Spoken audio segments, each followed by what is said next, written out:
Hello, Internet, and welcome back to Antiheroes Anonymous, or welcome for the first time if it's your first time joining us. I'm Ethan, and I'm the Dungeon Master of this 5th edition Dungeons & Dragons show. I will have some announcements and a recap for all of you, but before I dive into those, Nick, would you go ahead and start off some player introductions? Sure. Hi, I'm Nick. I play Embers of White Ash, the Tabaxi Sunsoul Monk. Hi, I'm Kay, and I play Lady Elwyn Amalos, who is an elvish Circle of the Land druid. Hello, my name is Melissa, and I play Charm, the Thrycreen Swarmkeeper Ranger. Hi, I'm Zach, and I play Vert, the Changeling Armor Artificer. Thank you, everyone. Okay, those announcements. We premiere our episodes on Mondays on YouTube at 7 p.m. Pacific time. Throughout the show, we use a variety of custom items, custom lineages, custom monsters, custom all that good jazz. So be aware of that as you're watching. The character portraits, which you'll see all over everything, were drawn by a variety of artists. So if you like any of the portraits, you can check out the description for information about who drew what and where you can go to support them. If you need a refresher on anything that's going on in the campaign, you can check out the campaign wiki at World Anvil. Other than that, you can check the video description for links and information to everything I just mentioned and more, including some links to some Black Lives Matter and Stop Asian Hate resources. Also, you can follow us on Twitter at Antiheroes Anon if you want news and updates about what we're doing and when. And finally, we just hope you enjoy the show, share with your friends, and come back to watch some more. Let's go ahead and, with that, let's go ahead and roll the intro video.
And welcome back. The Silver Seekers are currently in the Underdark city of Erudition, searching for Elwyn's missing mother. However, their arrival in the city was a bit more dramatic than could have been hoped for, because the city was being torn apart by the eroding winds of a primal nexus far below it, as well as, sort of metaphorically, by a debate over whether the city should request divine aid for their current situation. The Silver Seekers helped the Erudite Collective build an apparatus to get to the nexus below, where they sent Cephalosk of the League of Terrors running and broke his hold over the Yuan-Ti Kashura. Vert, while down there, sealed the nexus into a guardian construct held by the lingering dragon spirit Nyadon, and the city was saved as a result. Now able to explore Erudition freely, the group has a bit of time to relax. And so that is exactly where we're going to dive in to this episode. Last time, the group of you arrived back in Erudition, saw that, people had been evacuating the city on these giant webs that had appeared while you were down there, down at the bottom of the chasm.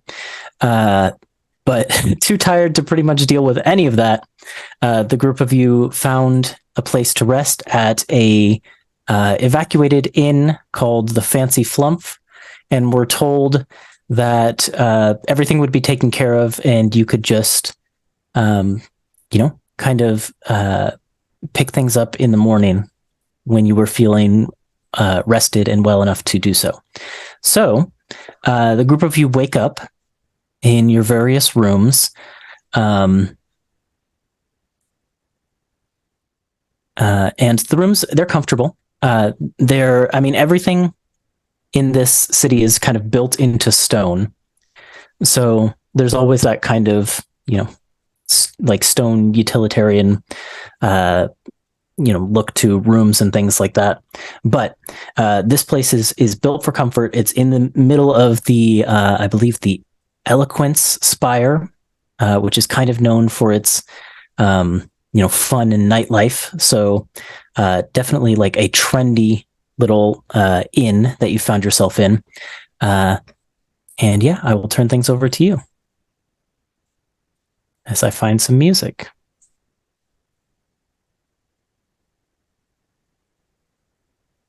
What would you like to do? That's the question. What do we like to do? Well, since you mentioned nightlife, don't mind if Charm goes first. Okay, we're going to go first with Charm. Yeah. Okay.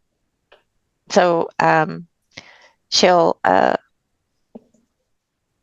meander around, taking in all the sights because everything is new and spectacular to her. And she sees a very shiny, sparkly area in this inn. She goes in, and it looks like it's a gambling den. Oh, well. You won't find the gambling den in this inn specifically. I'm sorry, I'm just having a lot of trouble finding music. Give me half a second. There's one specifically that I was looking for, and I just can't find it. Weird. Oh, I see. Since Eloquence is the stalactite or spire or whatever that has the nightlife. Okay, well, this is super weird. I feel like one of my playlists disappeared entirely. Are you looking for the Price is Right song? We'll just go with the silly song. Dun, dun, dun, dun. Charm, come on down! So, Charm, maybe you wake up. Well, I guess you don't actually have to sleep, right? So Right. after you feel rested enough, you kind of make your way out into the street. The rest of your companions are probably still sleeping. And you kind of go out looking for things to do. And there's a lot of signs of, well, first of all, what languages can you read? Common, Draconic, Dwarvish, Giant, Gnomish, Orc. Okay. You can't really read any of the signs because they're all in Undercommon. But a lot of places you pass look like clubs or theaters or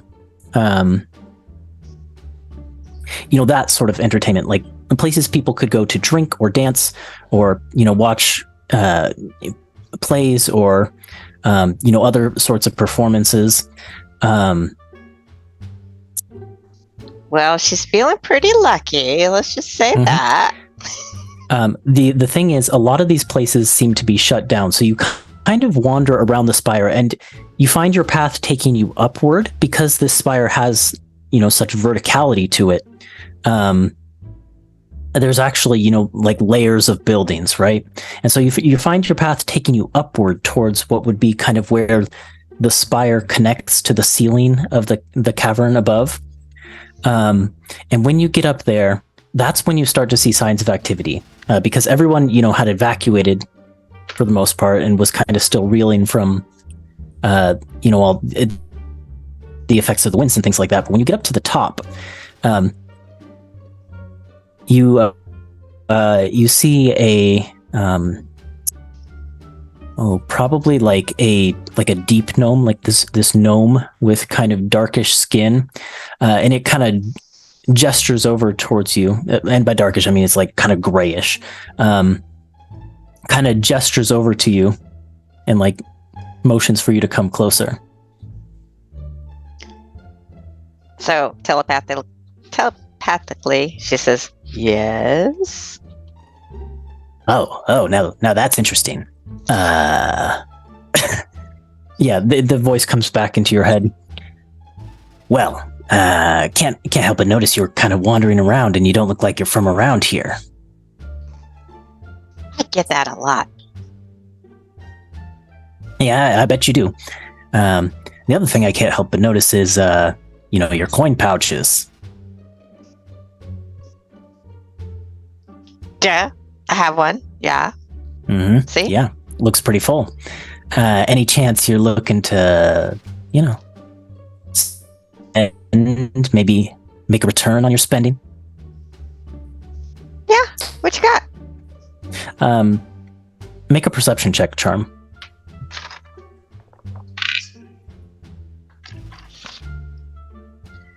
18. 18.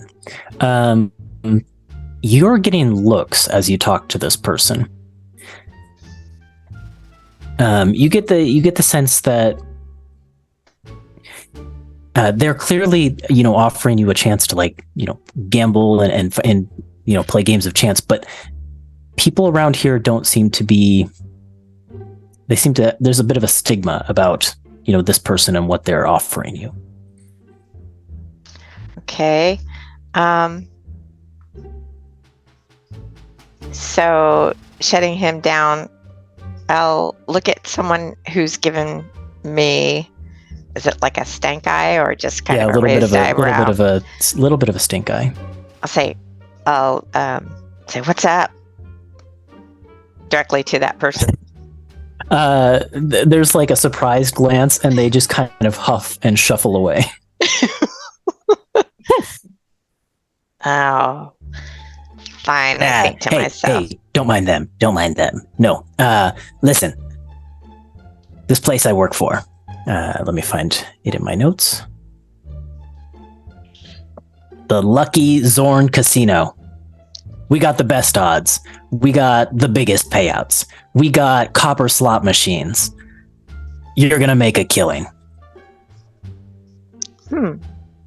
That's interesting. What's a slot machine?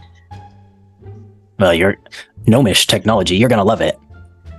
And this person kind of clasps a hand around, I guess, your waist because they're much smaller than you, and that's as high as they can reach, and kind of guides you into this back alley, where you wind through a few more back alleys, but then eventually come into an open area. After going through one of those, a specific knock on the door, the guy opens this lot, you give a password, and then you're let in. You come into this open area where there are, bright crystal chandeliers. There are, the entire floor is carpeted, which is weird, because you're in this stone and geode structure. And there are tables for card games, dice games, and then there are these machines set up. They're these clockwork, box-like contraptions with 6 spinning cylinders on them, and each of the cylinders seems to be painted with different symbols and things like that. And this is, out of all the places you walked by, this place is the busiest out of anywhere you've seen at this point in time. Everywhere else, people were, busy recovering from the winds, but this place looks like it never stopped. And the person just gestures, the Lucky Zorn. So, Charm's antenna is just going crazy, and her hands, both sets are just rubbing together. She can't wait to get started.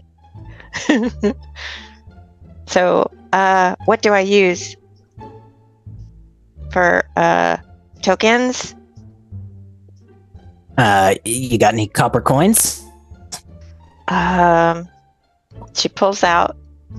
All she has are gold, 5 gold. Yeah, we can exchange that. They take the 5 gold, and they would give you, well, that's 50 silver. That's 500 copper pieces. Okay. All right. So, can you show me how to use it, please? Mm-hmm. You go over to the machines, right? And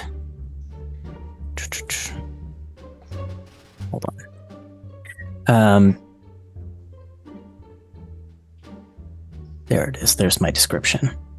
It looks like the 6 things painted on the cylinders are different gems. So there's lapis lazuli, amethyst, topaz, ruby, sapphire, and diamond. And the gnome takes one of your coins, puts it in the slot, and then just pulls the lever, and there's like a ding ding ding ding ding ding ding ding sound as all of the cylinders spin, and then they one by one ka-chunk, ka-chunk, ka-chunk, fall into place. Can you roll for me? How does this work? Hold on. This was in an adventure recently, and I stole it. I need a 5d6 roll from you. 5d6. Whoa. Make the noise while you roll too. Ding ding ding ding ding ding ding ding ding ding ding ding. Ka-chunk, ka-chunk, ka-chunk, ka-chunk.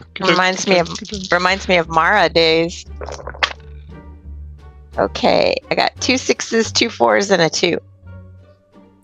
Okay, so your best was 2 of a kind, huh?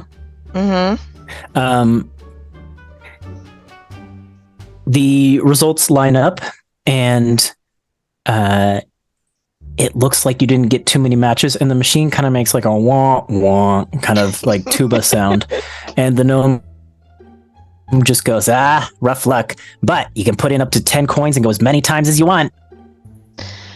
Okay, I kind of shove him aside. I got it.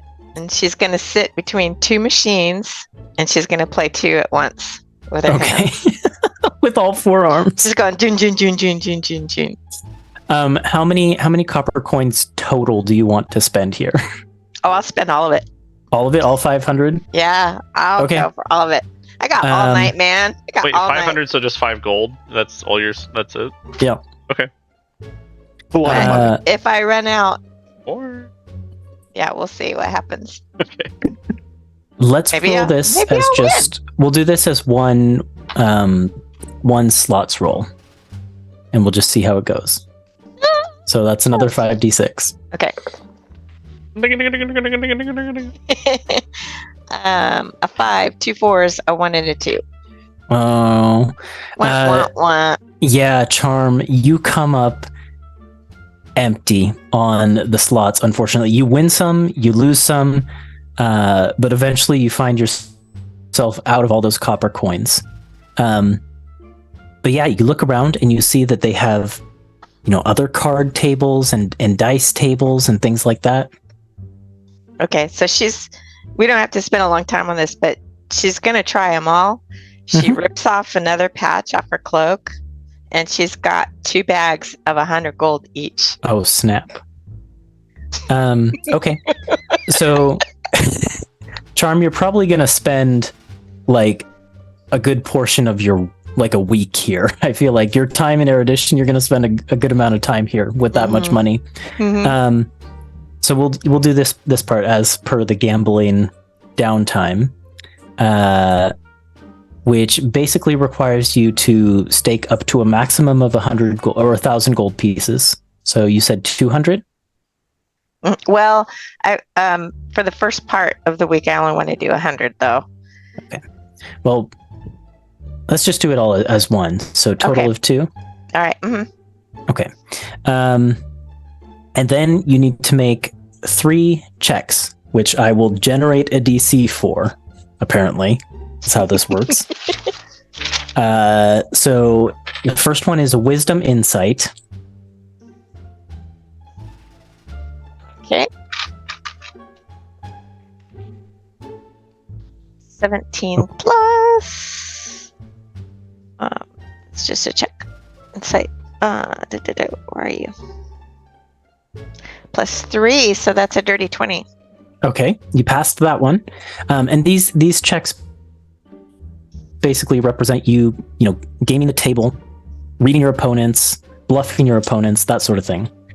So next I need a Charisma Deception.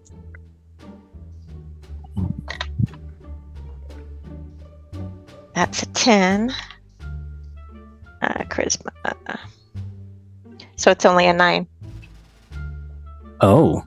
The opponents you come up against here, mostly drow, some deep gnomes, more with like the grayish skin, some like dwarves as well with like this bluish skin. They are hard to read. So you miss the wait, which check was that? That was your deception. So they are actually, sorry, they're not hard to read. They are cunning and they're seeing through you. And now the final one is a charisma intimidation.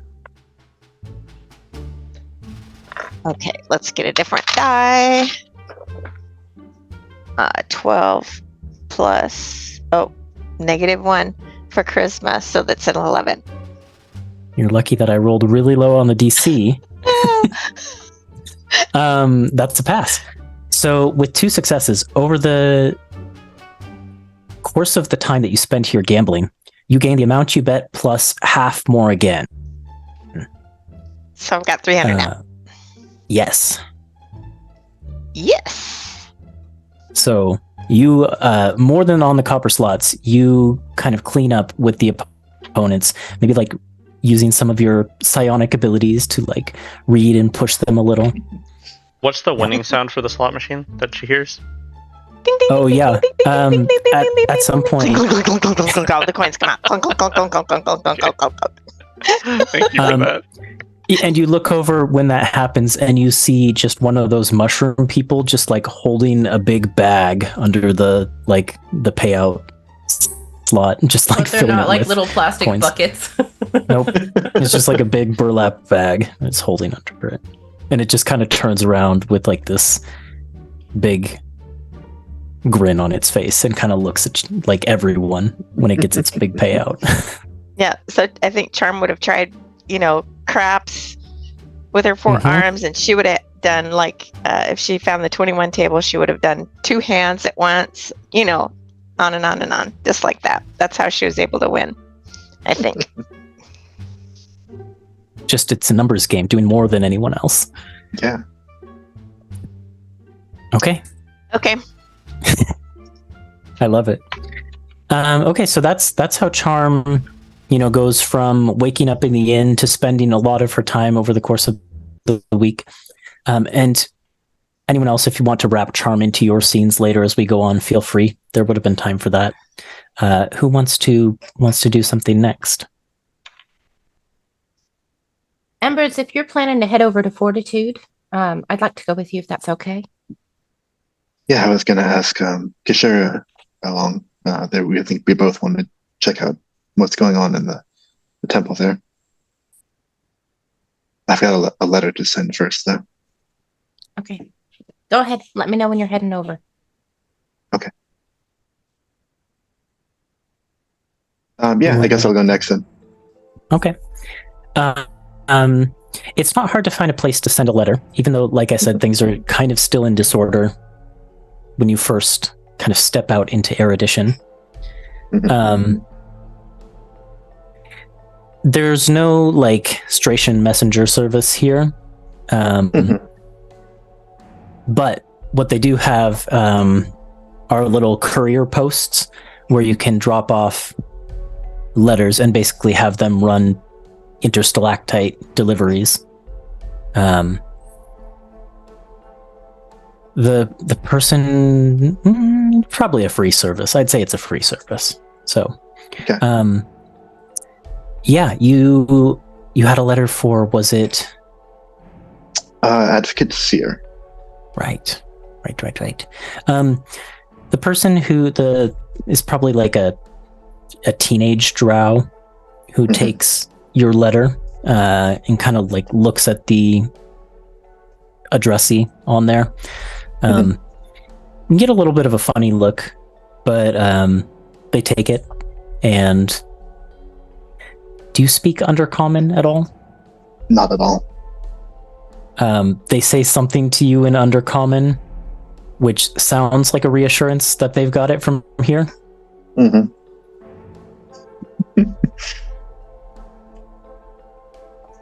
Yeah, they take the letter. Okay. Okay.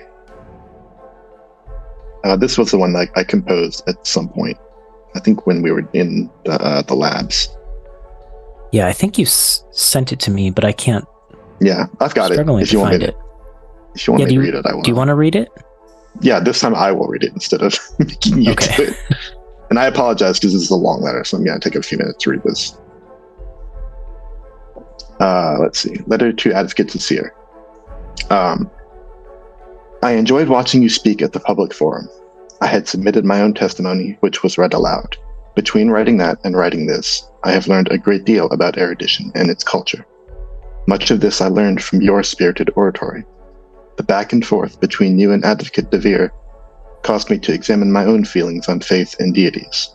The conclusion I have reached spurred me to write this letter, in which I am going to say something I hope you do not take with disrespect. The subject under discussion was, should we seek divine aid for our current problem? I testified in support of Advocate DeVere, but after some thought, I suspect my position is closer to yours. That said, I believe that you are both wrong in important ways. I was struck by your anxiety over whether asking for aid would create a debt. My friend Elwyn, and this part is crossed out, says, the Lady Analos and I had a discussion about whether the relationship between a deity and her devotees must be transactional. This has not been my experience. Granted, my goddess is dead, and so our relationship will always be one-sided in that way. But it was not a transaction that started me on her path. What appealed to me was not the power she offered. In that sense, I think Advocate DeVere's way is dangerous. She is proposing to enter a new age of worship at Erudition, founded on a request for power. You will ask a deity for assistance, and in return, you will honor that deity's wishes. This would be a bad start, no matter which side proposed it. Imagine the deity reversing the conditions into, worship me and I will aid you in your hour of need. I hope that I would recognize temptation when I saw it. So I must disagree in the end with Advocate DeVere, but I also find your premise unsound. Like Advocate DeVere, you fundamentally understand deities as power and faith as transaction. You are mistaken. A deity is an ideal. Faith is our commitment to it. Let me give examples. I am most familiar with 3 deities in particular: Melora, goddess of the wild; Pelor, god of the sun; and Nusumni, goddess of redemption. Many Tabaxi revere Melora, who created us and made us to be wild. They honor her teachings and build their lives around them. Orthodox Tabaxi culture, which forbids establishing settlements, is inseparable from these ideals. Pelor is a popular deity among surface dwellers, who hold the sun in high regard. They revere the works of the sun, by which humans are able to see, and which nourishes their crops. But Pelor says nothing of the forge, nor of living in darkness, and so his teachings mean very little to the dwarves or gnomes of Alen'dal, who live differently. Nusumni preached that it is never too late to seek redemption. This lesson held great personal significance to me, enough that I tried to honor her with my own life. Advocate DeVere is wrong because a deity is not a lifeline of last resort. It is too late for Erudition to seek the blessing of a deity whose ideals they have never upheld. But you are wrong because Erudition believes passionately. You believe in learning, in invention, in self-improvement, in all of the cultural values you espouse to the public forum. There is a deity you are already honoring. You may not have known them, but they know you. My advice is this: in considering the question of renewing your relationship with the gods, do not approach the matter backwards. Erudition doesn't need to change itself to conform to a patron deity's ideals. Find the one whose ideals you already share, and allow them to bless you as they see fit. Signed, Embers of White Ash. And then there's a PS, are you free for drinks tonight?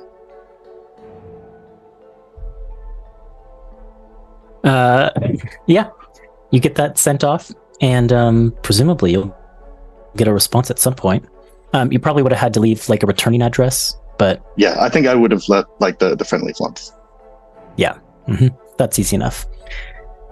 Yeah, that gets taken care of. And then I'm gonna head off to what was the name of the place that I saw in the Fortitude Spire?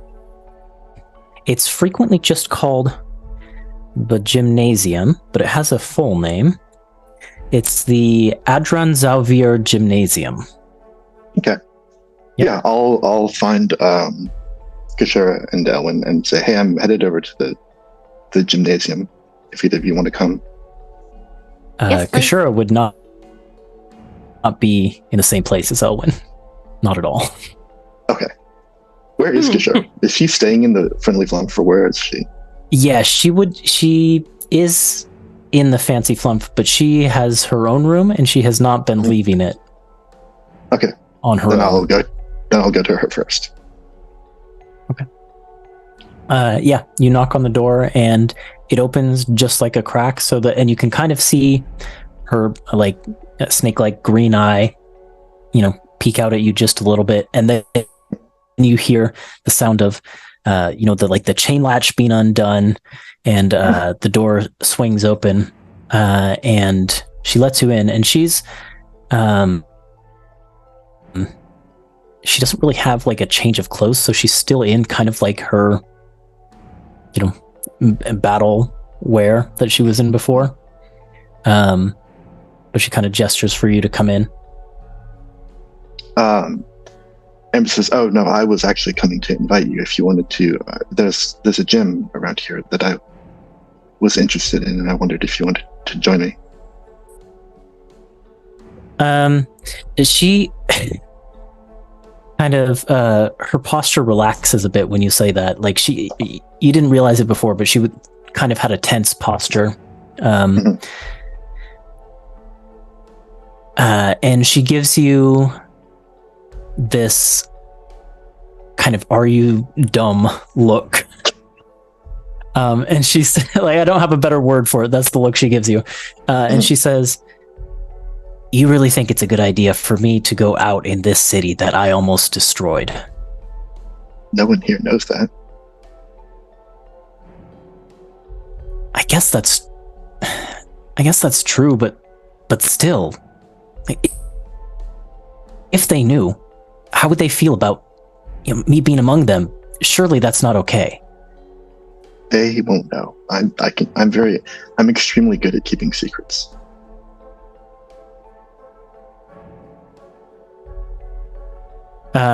She raises a skeptical eyebrow. Come on, you should get out of the room. She looks back into the room and it is already a bit of a mess. There's from the meals that she's had already, probably 2. There's 2, trays of maybe 75% eaten food stacked on the desk. It's kind of smells like sweat in here, like she was doing push-ups or something. Yeah, she probably is covered in dirt and grime from the battle still. And yeah, she looks back at the room and then looks at you and says, "Okay, fine, but if anything goes wrong, it's on you." All right, fair enough. Do you mind if Ellen comes along too? She was halfway out the door, and she begins she stops, she freezes in place, and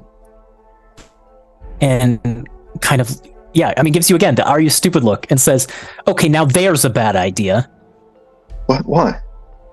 Her I actually almost killed personally, and she's not going to have forgotten. Oh, that was yesterday. It's true. Go with your friend. I'll be okay. And she goes to kind of close the door again. No, wait. We don't have to bring her.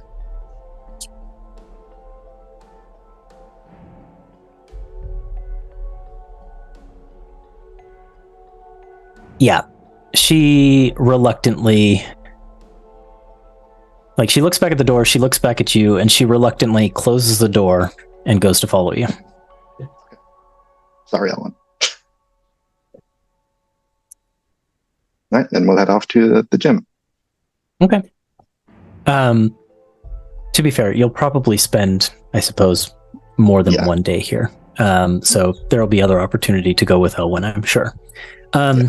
When you go to the gymnasium, it's in Fortitude, which I believe is the Citrine Geode. So it's got all these like yellowish, kind of goldish colored crystals that really, catch the light and kind of, amplify it with this like warm glow. The gym itself, when you arrive there, it's really a big open area.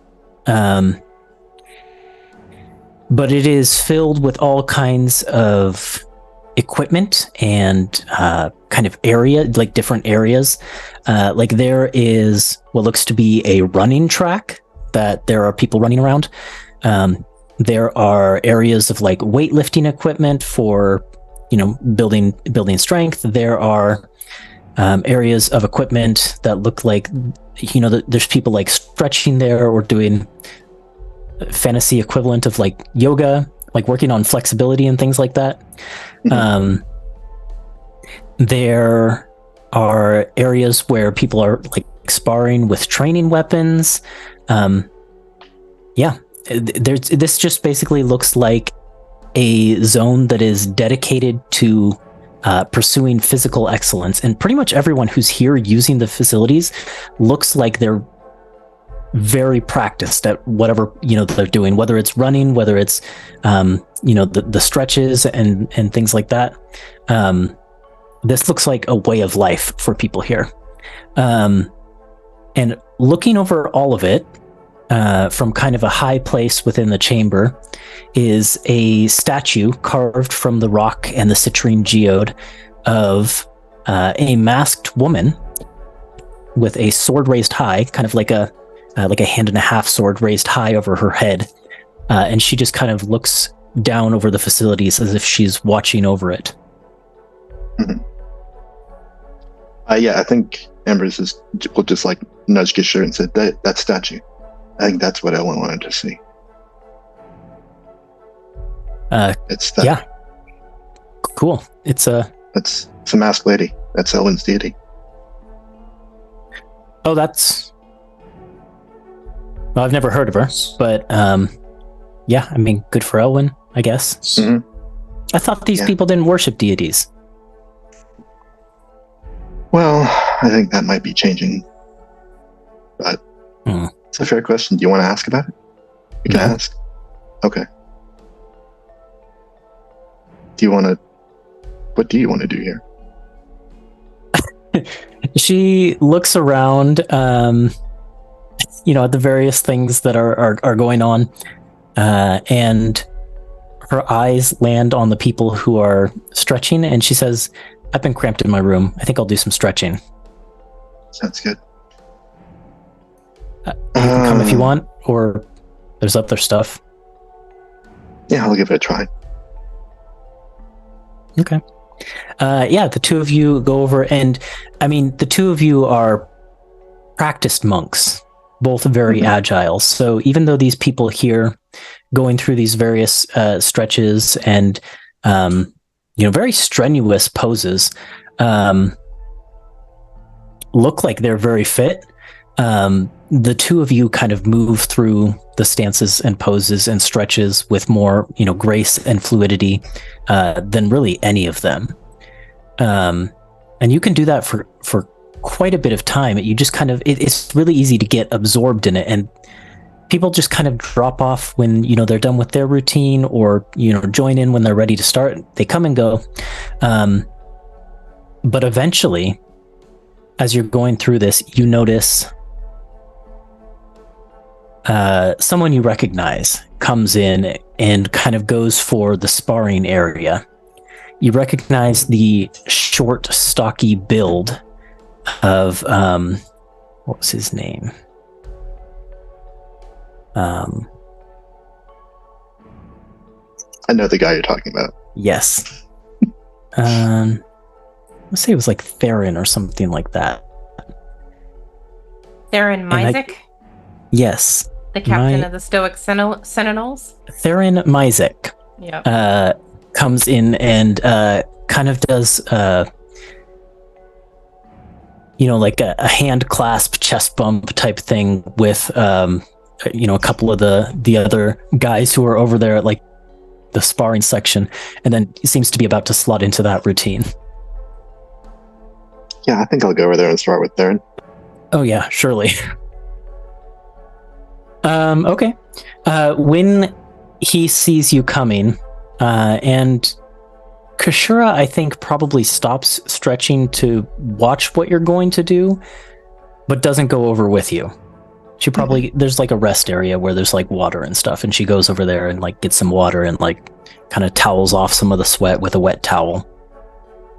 And is just kind of watching this interaction. The guy doesn't see you coming initially. Yeah. I think I'll sneak up behind him and just like say in his ear, Captain Theron. What the fuck? Yeah, he just like turns around, like he jumps like a foot in the air, and then because it's easy for you to get the drop on him, and he like spins around, and he like his eyes go from like surprise to like, yeah, dislike right away. Oh, you. What do you want?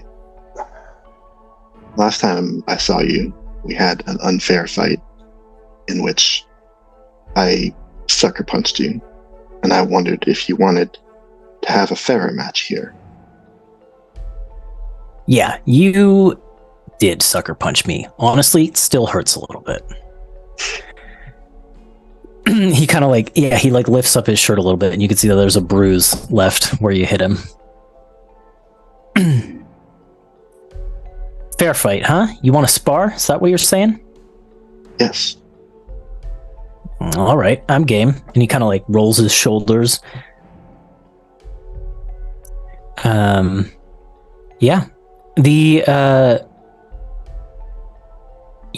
As he says that, all of the, the other Stoic Sentinels who he was about to train with go, ooh, they do like the you got challenged type of thing. And they kind of, form a ring around this sparring area where you're able to take positions.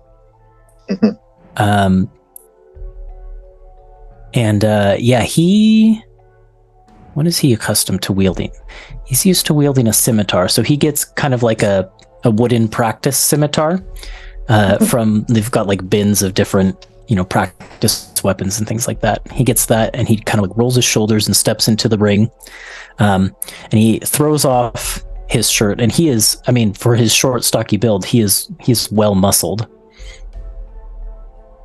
Yeah, and he kind of gives you the little finger taunt. Her own like fluid stance, holding no weapons.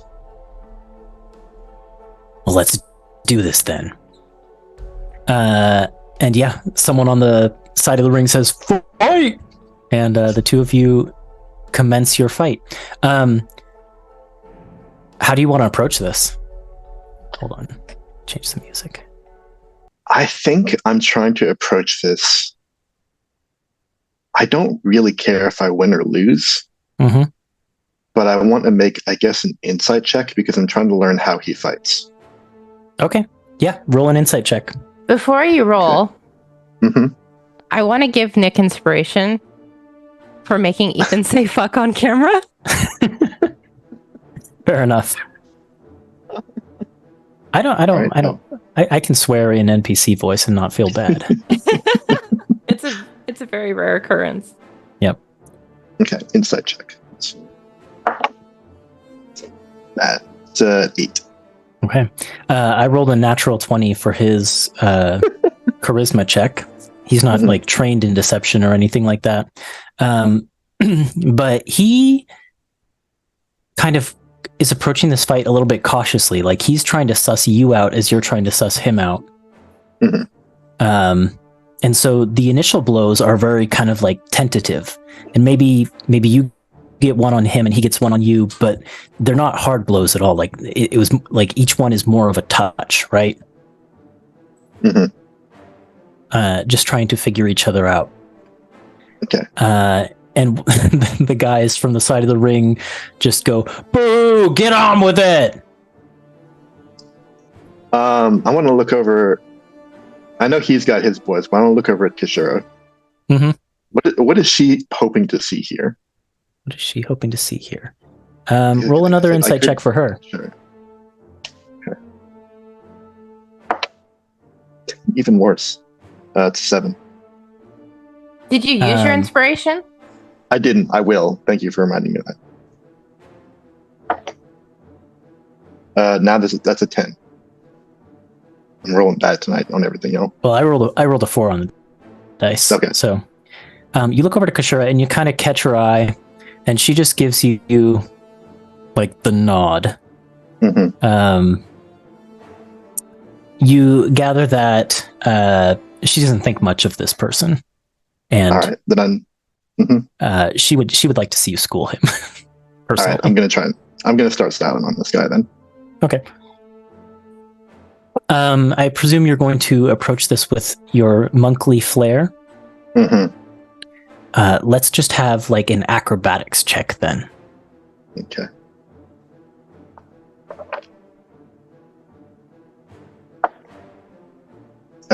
Dirty 20. He rolled a 4 plus his strength bonus for his effort to fend you off. When you get serious, you basically are able to get through his defenses however you want. What does this look like?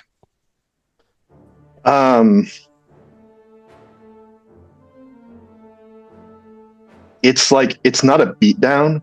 It's more like, it's like pure humiliation about just like a bunch of like touches and taps while he's trying desperately to like get in on me. He just can't.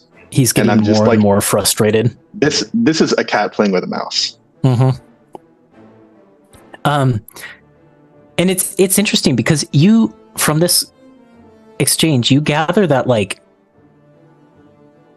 normally he'd probably be a pretty decent fighter, but like his emotions have the best of him here, and you were taking full advantage of that. And yeah, this goes on for probably a few minutes where he is just getting more and more frustrated, kind of going, oh, like roaring with each blow, trying to land one on you until finally, he goes for this big overhead swing. You duck out of the way, get behind him, and just kind of. Can I say how it ends? Oh yeah, surely. As I duck out of the way, and like during the duck, I just like grab his handcuffs off him and just like take them away again. Okay. Yeah, and he basically goes like falling to the ground and sliding to the edge of the ring. And like his boys are silent. They're just like hands over the mouth. Right? And then a sound breaks from the other side of the chamber. A voice that you swear you recognize, and you turn to see an unfamiliar face that resembles someone you know. You see a halfling woman, like a surface halfling, who has this kind of like long, wavy, flowing, sandy brown hair that seems to be streaked with patches of gray. And she's got these bright hazel eyes and, very well-toned body, kind of toned in the same way that you are. Like, it looks like she probably, practices similar regimen that you do. And yeah, she's wearing like cloth wraps, and she kind of has like a short cloth skirt type thing with like stretchy shorts underneath it. And she's wrapping up her hands as she's walking towards the two of you. And the Stoic Sentinels, as she approaches, kind of, they do the classic, scuttle when the big person enters the room. Like, they get out of there, including Theron Mysic. But as she approaches, she says, now that was some fine fighting. And the voice reminds you of Megan Brandyman from back in Port Horizon Shroud. Physical appearance as well. Very similar look. Thank you. I trained pretty hard to get good. Hey, what's your name? The name's Miria. Miria. Hold on, what is the last name? Miria Brandyman. Nice to meet you. And she's kind of like walking around you, continuing to wrap the cloth around her knuckles. Where'd you learn to fight like that? In prison. I've known a few people who learned to fight in prison, but none of them learned to fight in that way. Well, I had a manual. Oh, did you now? And she raises an eyebrow. My counselor gave it to me. Maramis Brandyman was his name.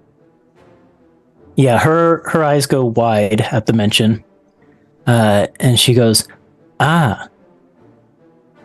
so, you know my father then? I think Ember's like,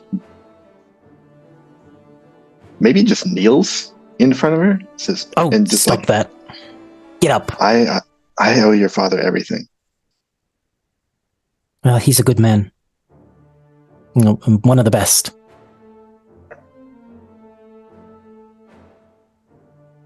But I'm serious. Please stand up. Awkwardly gets up. Well, anyone who's in my father's good graces is good with me. Can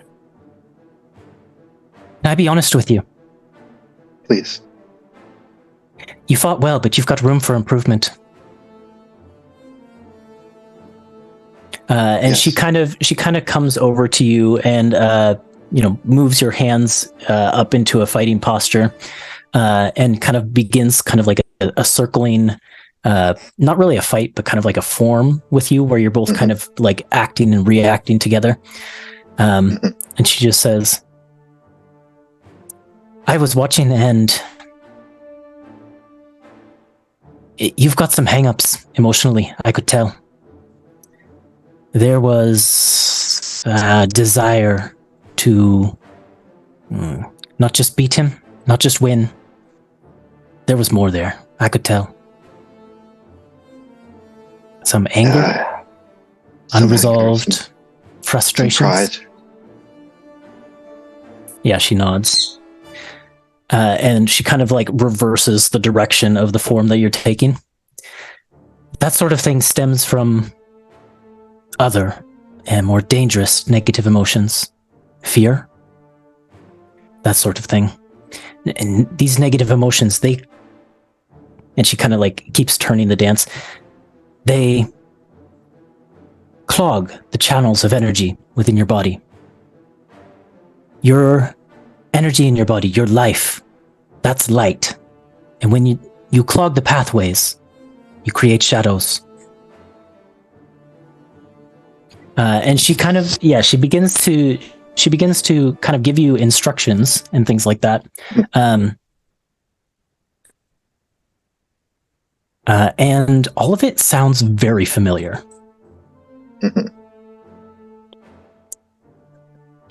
What was your manual called again?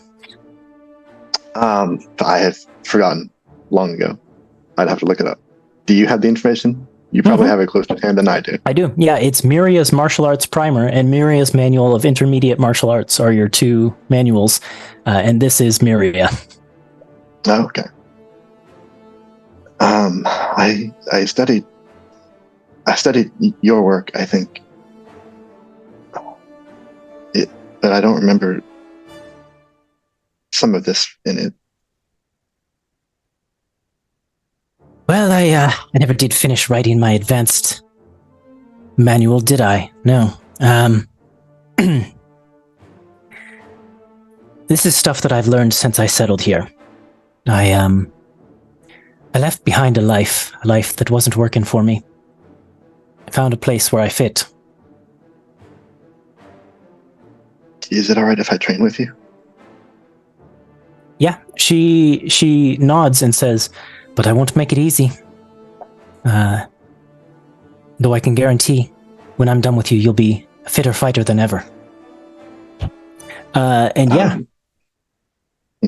Oh, go on. Can she also train? And nods over to Kashura and kind of whispers to Miriam, I think she might benefit from not just the physical, but maybe she's tangled up in ways that I'm not sure I can untangle, but I'll do my best. Yes, she can train with us as well. Okay.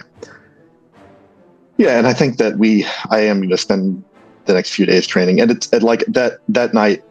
Maybe I'm not sure the best way it is.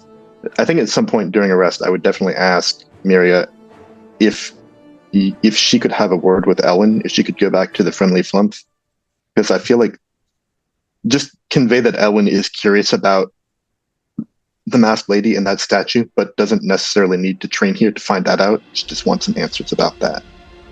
And ask if there's anybody who can come to the friendly flump to give her the lowdown on that stuff. Yeah, I mean, Miria's got enough sway that she could get someone to go there and talk to Elwyn.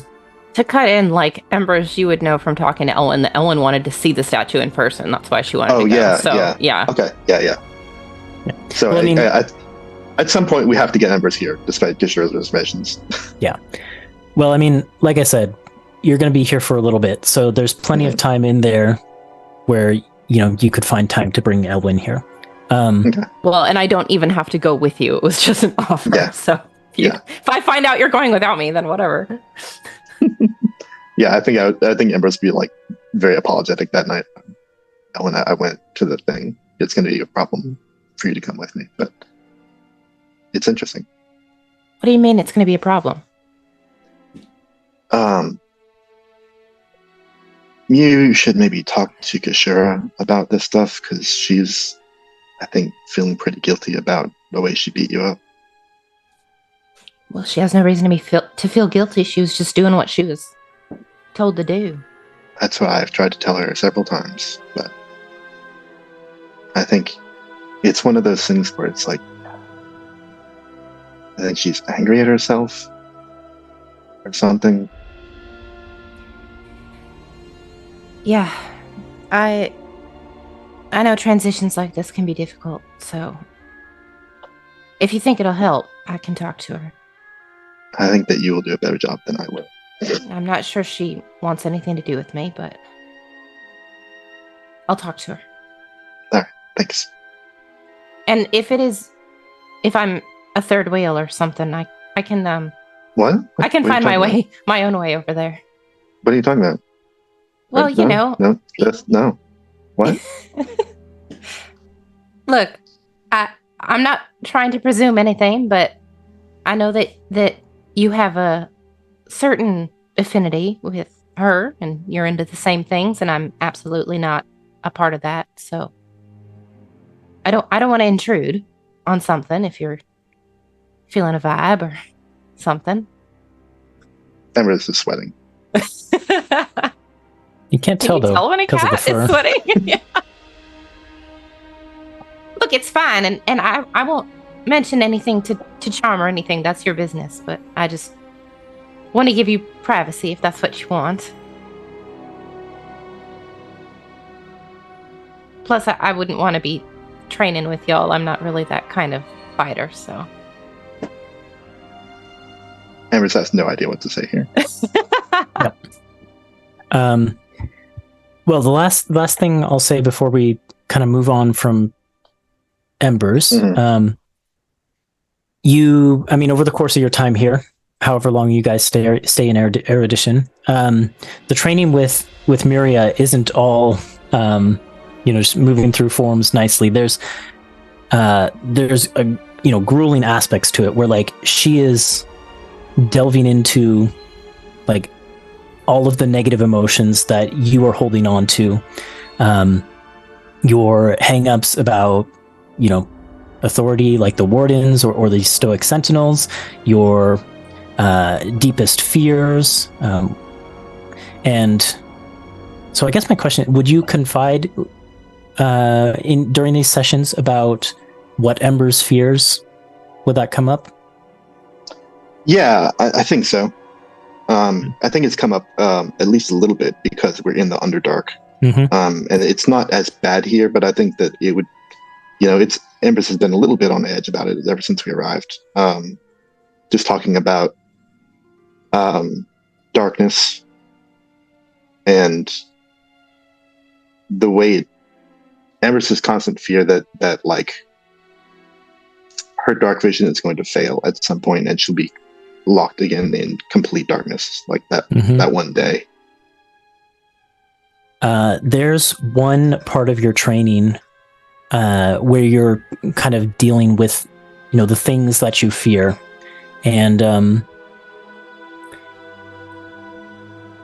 when it comes out that darkness is one of those things that Embers has this fear for, Miria says, well, that's something we can work on.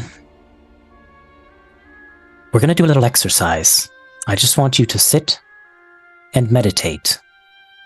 And she kind of sets you down in a corner of the gymnasium, and she basically breathes in this like big breath, and all of the light sucks into her. And you find yourself in a darkness you can't see through. Okay. Going to make a wisdom saving throw here.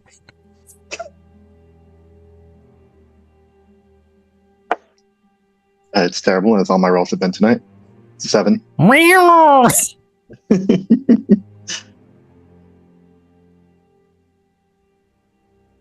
does Embers do? Embers get. I think she starts to panic. The light returns quickly after Embers begins to panic. And Miria just says, oh yes, we've got a bundle of negative emotion to deal with there. But that'll take some time. We'll take baby steps, don't you worry. And yeah, you kind of work on things like that. Elwyn, before we jump to you, so I had written some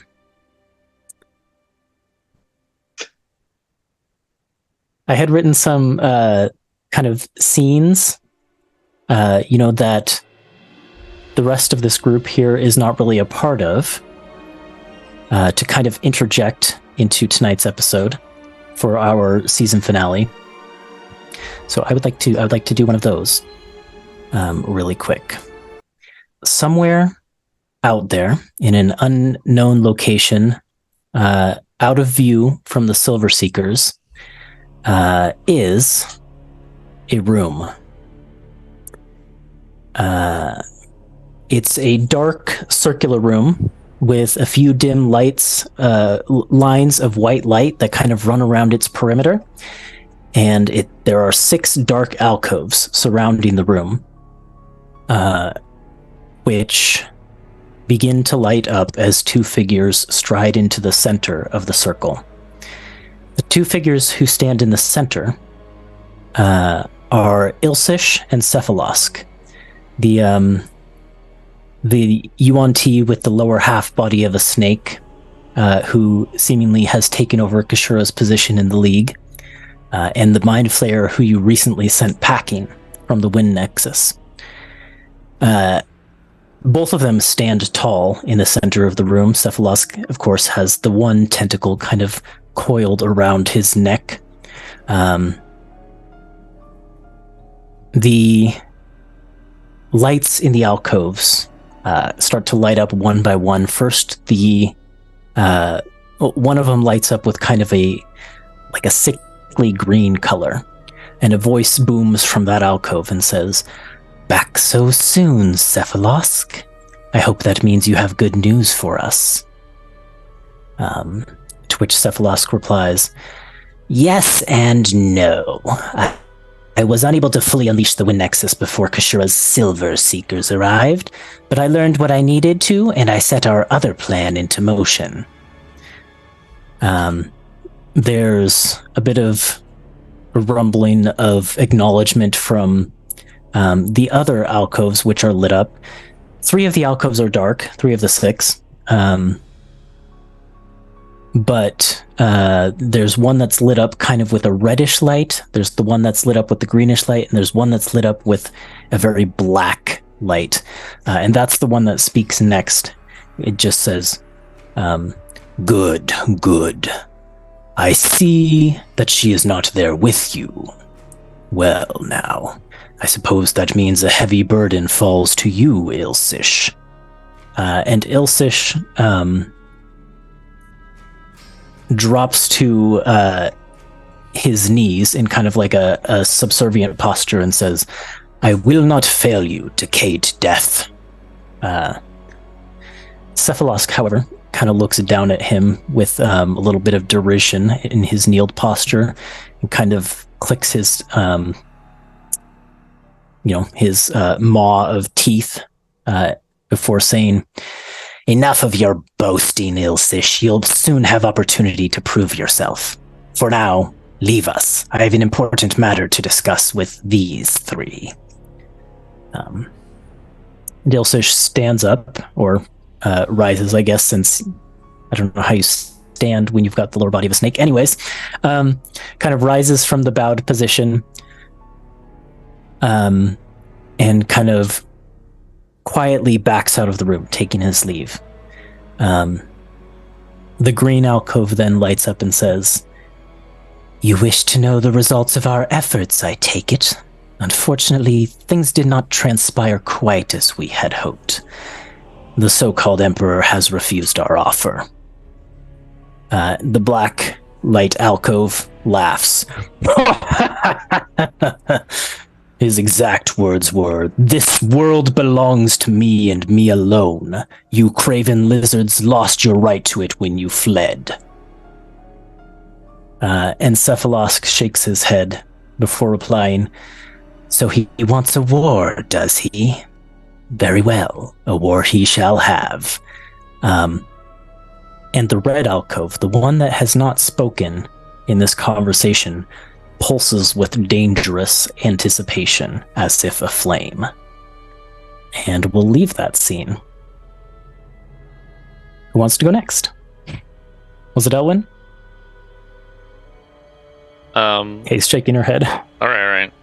So there was 4 things that I can consider doing. In order, it would be... These might not take very long, but in order, they might be help Elwyn with, tracking down an ID, like her information about her mother. Okay. And then it would be hang out with Night Mantis.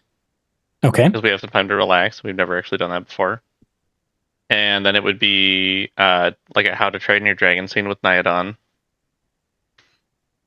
And then it would be, if nobody wants to hang out with me, or whatever, or if I can't hang out with anybody, then it would be find someone who can help me learn Arcana a little bit more.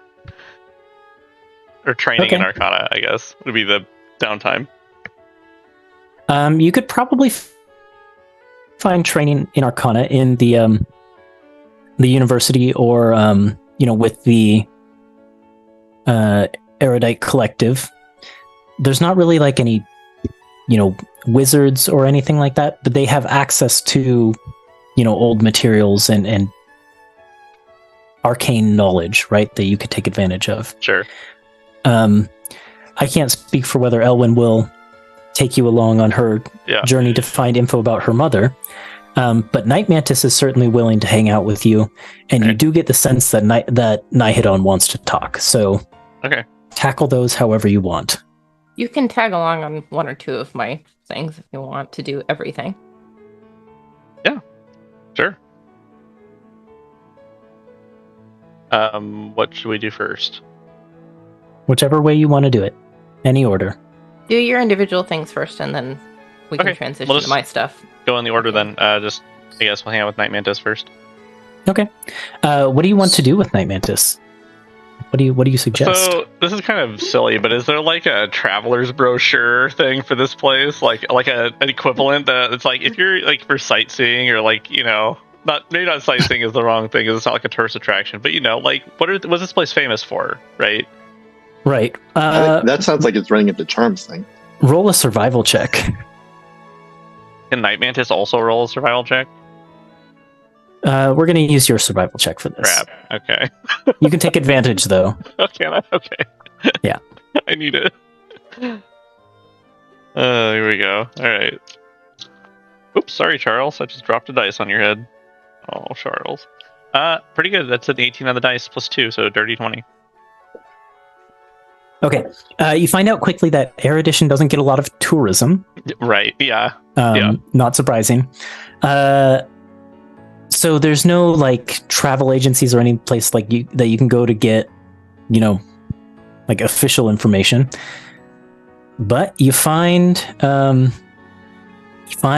young upstart, just a drow youth. Okay. Who has hand-drawn brochures that she is selling for, I don't know, like 5 gold a piece. 5 gold? So yeah, much? They're hand-drawn. Wait, if I buy this, will you actually draw me this? No. Okay, I don't want to buy it then. Okay. I thought I was getting a deal here. Yeah. So then it's going to be kind of up to you to find where you want, or the sort of place you want to go. You rolled well enough, though, that like, what sort of thing are you looking for? I mean, I don't know. Let's see. I'm kind of just curious about how, like, maybe on the sciencey side of things, like how these geodes are constructed, and like Okay. Like just kind of like how this place was created and how it's still like attached to the ceiling, and like and then maybe so just kind of visiting each spire or stalactite, and just kind of like kind of want to do a walk around of the whole place. Yeah, sure. Charles. It's big. That takes a long time. Like it is the size of probably a small city on the surface, not a big city on the surface, but like still, it takes a while to walk around. The stalactites are made of various different types of geodes, it seems. Amethyst is the more common one. And that's what the biggest spire in the center, Independence, seems to be made out of. Yeah, as you walk around with Night Mantis, the two of you kind of like observe essentially like reconstruction efforts. There are people who basically they're using like climbing gear to go around the outsides of the stalactites, and the insides where like exterior walls have been broken in and things like that. And they seem to be applying like this like a spray foam type of thing that seems to then harden quickly. And at one point you catch Scholar Dolil, the head alchemist from the Erudite Collective, kind of giving instructions on how to use this stuff. And it looks like what they're doing is effectively like, reinforcing places that are broken with like quick hardening agents and things like that. Sure. Using like alchemy to try and basically patch broken stone and kind of solidify places that were weathered and eroded away. Okay. Yeah. And Night Mantis kind of sees all of this and says, well, you've got to give them credit. They work quickly. Yeah, I mean, they have to, though, right? So I wonder what they're going to do about the one that fell down completely. Did one fall down? I thought only part of it. Yeah, there was one that fell down and was caught in the giant web of... Oh, yeah, right. That's right. Yeah. Giant strands of webs. That's right. Some of it fell on us, but most of it was caught on the web. Yep. That's right. Yeah, surely they're not going to be able to reattach that. Yeah, that would be a challenge, wouldn't it? If anyone's up for it, it's that Scholar Delil. They're smart. Yeah. They seem to know what they're doing, at least with these operations. They'll probably make a call one way or the other, and I'm sure it'll work out.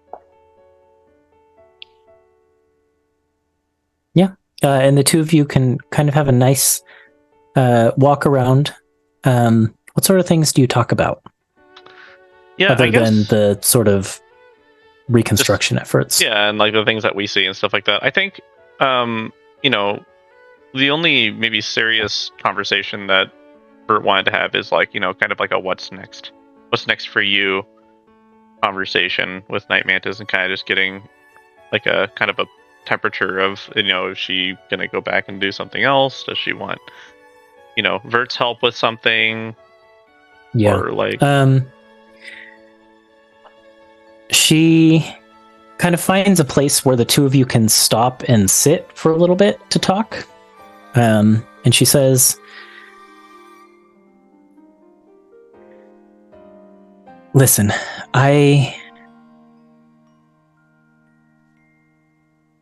knowing what I know now about these nexuses and about what the League of Terrors is doing with them, it feels like the connections to my home city, to the place where our mother's sister rules, and perhaps even to her herself, it all seems clear now. I think I have to go back there and dig into what's happening there. I don't think I can leave that to sit. I think that's my next step.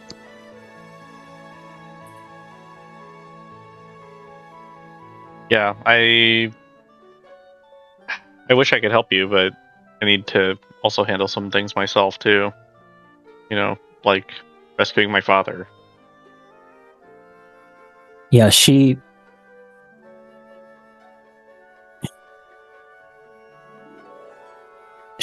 gives you kind of like a little bit of a pained expression and says, listen, Vert, when you're ready to shoot, I'm blanking on your dad's name. What was it? Basil. Basil, yes. When you're ready to rescue Basil, you can count on my help. I'll be there. So if that's what's next for you, I can put off checking back on my home, but I don't know that that's a good next step. Yeah, I'm not sure either. I don't really know what we're gonna do next, but I know that for me, that's a high priority thing. I can't risk, you know, losing him or having, if they catch on to this, moving him or that, whatever, you know. Greymantle Penitentiary has a reputation for a reason. It is no small feat to break someone out of there. So, I mean, it's going to take planning. Yeah. It's going to take experience. It's going to take every skill that we can muster. And I don't know. I don't think we're ready. I think if you go there now, you'll get yourself captured. Yeah, and he kind of just, I think he just kind of looks a little downcast, but I think he knows that she's also like, you guys are funny. I think he knows that she's right, and so, he's like, yeah, you know, it's probably going to take a little bit more preparation. So, I don't know. Yeah, she kind of puts her hands on top of yours and she says, but I mean what I say. When the time comes, I'm there to help. Okay. And maybe if I can settle things, you know, back home and, you know, hurry back to you, then maybe the next thing I do is scout the penitentiary, see what information I can find. Maybe there's a weakness.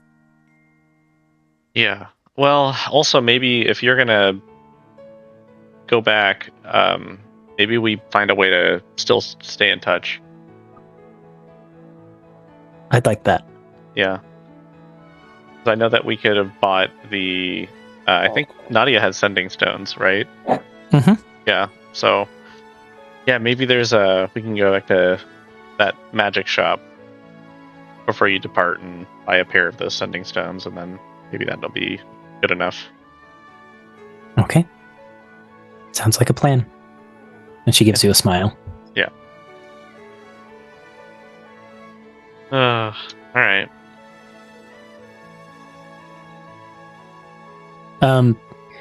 Embers, I almost forgot. At some point, you do get a letter back. I wondered if this was ever going to go out. Please do that. I don't have a response written out as eloquently as your letter. But it comes back in kind of it's very like formal wording. And the gist is, she seems very intrigued by the points you made. Certainly interested in hearing more.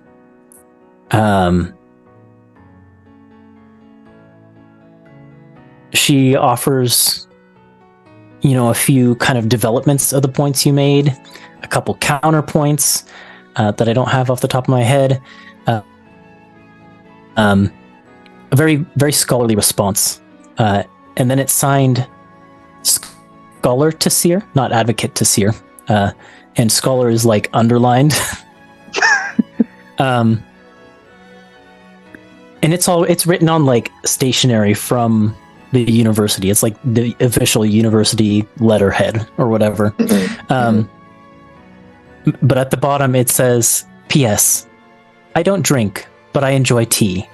Does that work? Yeah. I'll send a response. It's like, just like name the time and the place. Okay. Yeah. The response you get back is basically just an address. Okay. And a time.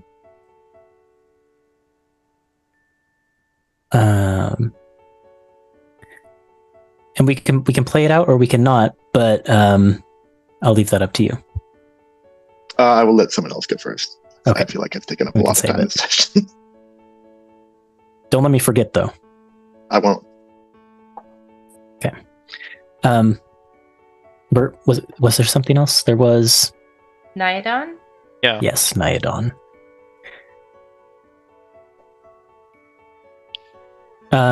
The Nexus construct that you created for Nyadon has basically been following you around,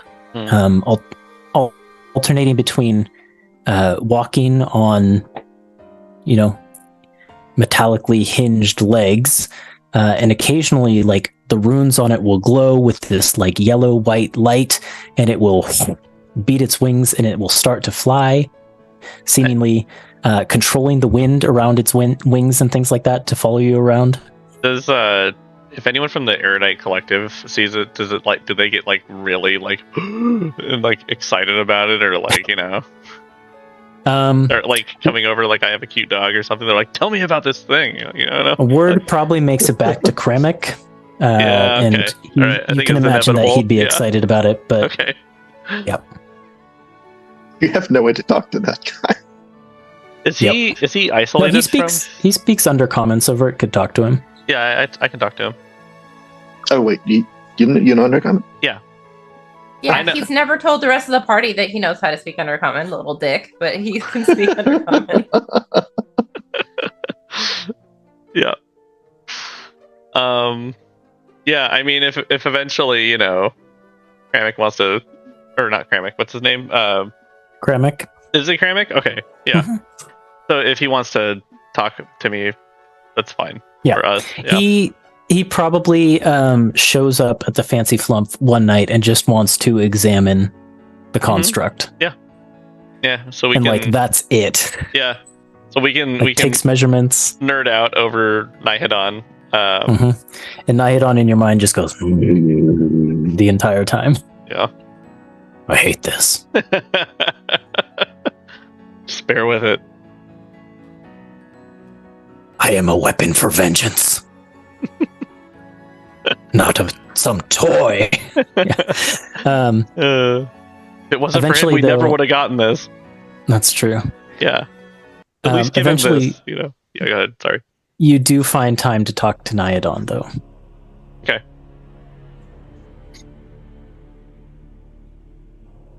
So, yeah, I guess maybe we're outside and I don't know. Maybe it's kind of like walking around, or like we go to like one of the edges of the of one of the stalactites, the one that we're on right now, the eloquence stalactite, and maybe to like kind of look down the chasm, and still just kind of like there's no winds, but then he can like fly around and stuff, and so eventually I'll just say, so you think that you mentioned there's a lot of untapped potential with this form that that you've taken now. Yes. But like, how do we tap it? Like, what's the key here? I do not know. But the power of the plane that pushes against me unceasingly is infinite, waiting to be turned against our foes. Okay. Interesting. Can I roll like a check or something to kind of read into this? Like. Mm-hmm. Okay. What would you like me to do? Roll a Arcana check. Not quite proficient, but I'll try. Not yet. Nope. All right. Oh. Didn't even need it. That's a 22. 22. It's a matter of artifice. The body that you built was built with, what you had on hand down in the chasm. It's not optimized. Yeah. It is going to take, skills of artifice that you don't have yet, that you need to hone and refine yourself. But you're confident that you will find ways to tweak the construct body, to tweak the runes, to tweak the attunement between Nyadon and the construct and the connection point with the plane itself. Yeah. Yeah, it is just a matter of iteration. Yeah. So maybe Vert will just examine Nyadon, and like do a couple circles around him and just kind of him about the patch job that had to be done in a very hastily fashion, and just say, yeah, I think we just maybe we'll have to, when we get back to Amberhearth and we have access to better tools and I can spend some time, maybe we can look into some to like lift up like the wing and like just like feel them around and stuff like that, and be like, maybe we can improve this. Yeah, you feel a rumbling of assent to that idea. But then Nyadon says, even in this form, however, you find yourself with a powerful weapon you did not have before, and I find myself with a means to enact vengeance with my own fangs and claws. We need to consider our next actions. We have run, and we have hid, and we have done so well. But the time to strike approaches, and we must decide a target. Target. Yeah. I mean, that's kind of like, I'm not really sure.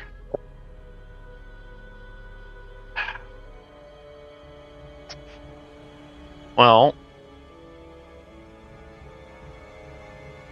Nyadon levels with you, such that, where the eyes would be on the dragon's head are level with your eyes, and it thinks to you. Don't think with your brain on this one. I need an answer. Who has wronged you?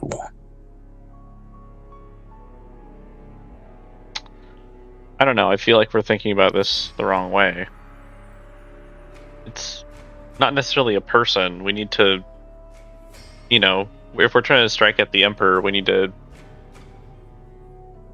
maybe... The dragon shakes its head. We can't strike the Emperor, not yet. That's not what we'll I'm saying. We'll get there. I'm saying his points of interest. Whether it's people or places or things.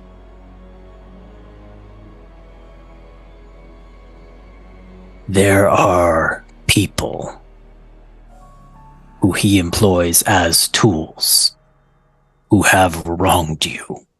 Are there not? Yes. Rosnor. Yeah, I Berg Crusher. Yeah, we're like nodding, like eventually.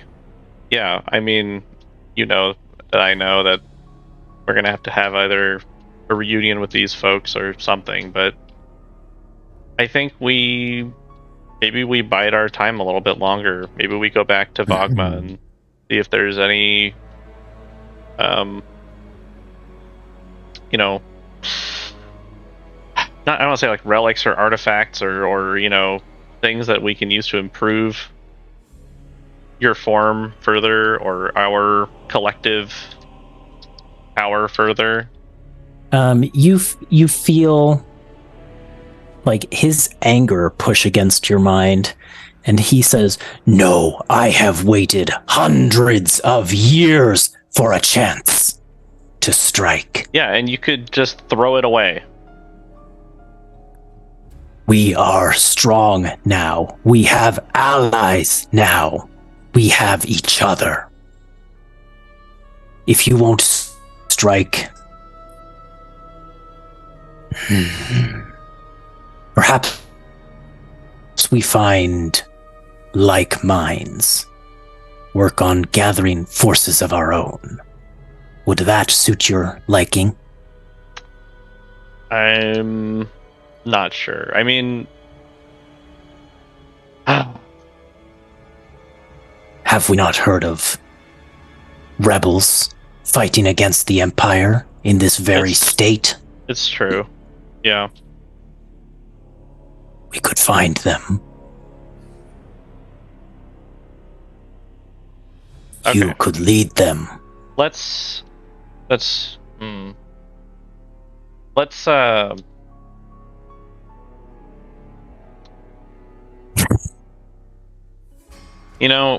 maybe your first point was onto something too. Now that I think about it a little bit more, I kind of would like to have a family reunion with a certain somebody. Yes. That would be very fulfilling. Let's do it. Yeah, Nyadon rumbles happily at that. Yeah. We'll see what path we take, but maybe we look for something like that. Yep. Nyadon goes quiet. I have a couple of questions. Is there a cat following us? A couple of suggestions. How we can fight instead of fleeing west. So when it comes to this construct that you created, obviously Elwyn knows more than the rest of the group, but you haven't talked to the rest of the party about Nyadon yet, right? Is my memory correct? And this construct doesn't talk; it just communicates mentally with you. It hasn't talked yet. Don't know if it can. So this is my question. Does it talk? That's question number one. Question number two is, how the fuck do you explain this to the rest of the party? I will say Embers just thinks that Vert is a genius and figured out a way around the limitation that she heard about. Like, she heard the debate going on around, like, well, somebody has to control it. And then she wandered off to talk to Yashura, and by the time she came back, it was under control. And she thought, well, I guess he figured it out. I will say Night Mantis What is about smart Night enough to Mantis? know Yeah. something is going on. And Charm, who is right there like, oh, I'll do it. Like, is there a conversation that happens at some point during this week where you sit us all down and you give us a lie, or you kind of cover up the details, or what's your cover story here? What do you tell us? Well, first, I guess, to answer your question, or to get an answer to your question, I think when Nyadon and I are out, it's kind of like a functionality or capabilities check too. So I would like to know all of these things as well. Like, what is he capable of in this form? Can he talk? Can he do like? He can do all these things, which I haven't planned out yet. But Which like, I will talking is work. okay. Okay, I'm not going to probe. Yeah. I'm not going to probe then. Okay, that's fine. I haven't written the stat block yet for Nyadon, but I'm hoping to get your help with that. That's okay. Okay. Yeah, nope. Yeah, It's not talking's required. not really an important. Yes. that one's not an important so answer. I think that If you want to know that, though, he is capable of talking. Because I feel Sure. like throughout the course of this week, we are going to have chances to interact with him, and if he talks to us, that might change how you explain what exactly happened and who he is. And if you need to tell him, he needs to lie about who he is or whatever. So anyway, he does not initiate conversations with any of you, but Vert, you would know he is capable of it. Yeah. To Kay's point, yeah, I mean, I was very reluctantly, but planning on kind of sitting everybody down as well. Maybe, and I wasn't sure if it would be in this downtime session or if it would be when we get back to Amberhearth. So I don't really that's care. up to you. I didn't really care when that scene happened. If it just happened kind of like organically, then it would happen. And that's why, like, reluctantly, I'm like, I wasn't really like looking to push it either, because I'm like, I'll get to there eventually, but I'm like, I mentally wasn't ready for it. So I was like, Sounds like Vert is looking to do that after getting home. yeah. Okay. That's fine too, because Ellen's not going to push him to tell the group the truth. But I feel like there needs to be some kind of explanation, at least to Night Mantis, who knows that none of us ended up controlling this Yeah. nexus, and she knew. Even if is it just like, well, I'll tell you later. Are you asking me, or Yeah. for telling you later for what? Sorry, I just want What to be was clear. what was your explanation for how the fuck you pulled this off to someone like Night Mantis who? who knows? Like, am I It's a Night Mantis for charm. okay? If they ask, I mean, we can have that conversation. Do they ask? I mean, Night Mantis probably would Like- mention it during your walk, not as like a hard probe, but like there's a curiosity there for sure. Okay. I mean, I guess I'm not looking to really hide much from anybody in the adventuring party anymore, or Night Mantis. So, just trying to think of like how to calmly explain that you have like a vampire dragon that lives in your head. As one does. Right? Like, that's kind of Like you do. like you do. So I think what Dungeons I would and tell. Dragons. Well, I'll tell you, Night Mantis, if you explain it all, Night Mantis takes it very calmly. Yeah, I feel I like rolled she it for a would. check to see how she would do, and she rolled a natural 20. Okay. So she takes it all in stride. Yeah, I mean, I guess I would start with like small steps and like be like, there was an accident, an entity and I got, kind of jumbled together, and then if then she starts like asking more questions, then he would just eventually start telling her specifics. I don't think she so much asks questions as you're talking, she starts to put pieces together. Yeah. Like before you get to the next part. Mm-hmm. Yeah, I mean, she's pretty smart, so. Yep. Yeah. So then I think that conversation probably ends with her having pretty much all the information. Yep. And she basically says to you, listen, Vert, I don't want to say that you made the right choice. We don't know anything about this being. It could be dangerous. It would probably be worth looking into it and learning as much as you can. And I'm not in any position to tell you what to do, But as your older sibling, I would just advise that you're honest with your friends about the choice that you've made so that they can watch your back. Yeah. Yeah, I'm getting there.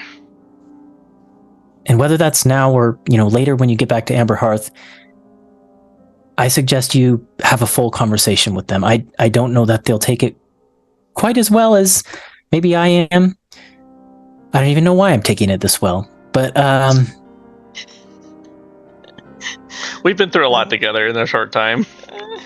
That's for sure. Yeah. Just guard your mind and heart. Be careful with this thing. I trust you. And she kind of slaps you on the back. Okay. Yeah, you're right. I'm just, going through the motions myself. Kind of also coming to terms with my decision as well. Accepting it for what it is. I think that's all any of us can do most of the time. Yeah. So, yeah, I mean, if Ellen doesn't pester him about it, then he probably he's not going to bring it up till Amberhearth, basically. Yeah, I think basically that first night when she kind of gave you the look down, I was like, don't lie to my face, please. Yeah. Tell me what you did. I think part of that conversation was her probably being like, look, this is your information to share with the group. I know about it, so I can keep you safe. But it's kind of along the same lines. Yeah. I'm not going to pressure you to tell them, but I think you should tell them. But ultimately, it's your information to share. So. He'll get there. Yeah. My information takes a while. Very slow computer.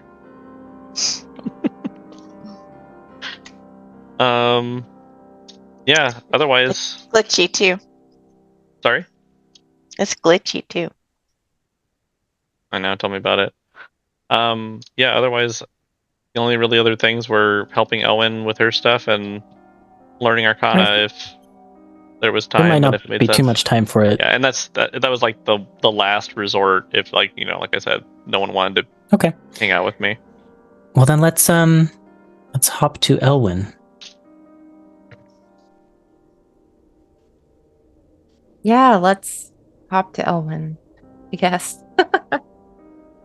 Yeah, so the whole reason we're here in the first place, the whole reason we came here was for me to get information about my mom. That's true. So, I probably sleep most of that first day away because holy crap, I was exhausted after all of that. But I do want to seek out Shava. You don't even have to really seek out Shava. You find her waiting at the inn when you finally are, emerge rested.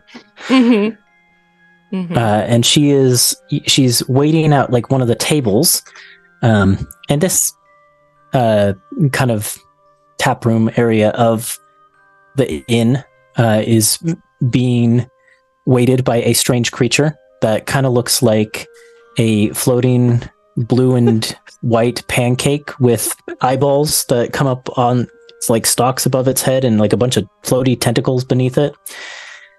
But that aside, Shava is sitting at one of the tables and she has just like a cup of water that she's just nursing there. But she has sneeze. Hold on. Okay, sorry. You good? Yeah, it went away as soon as I said I was going to.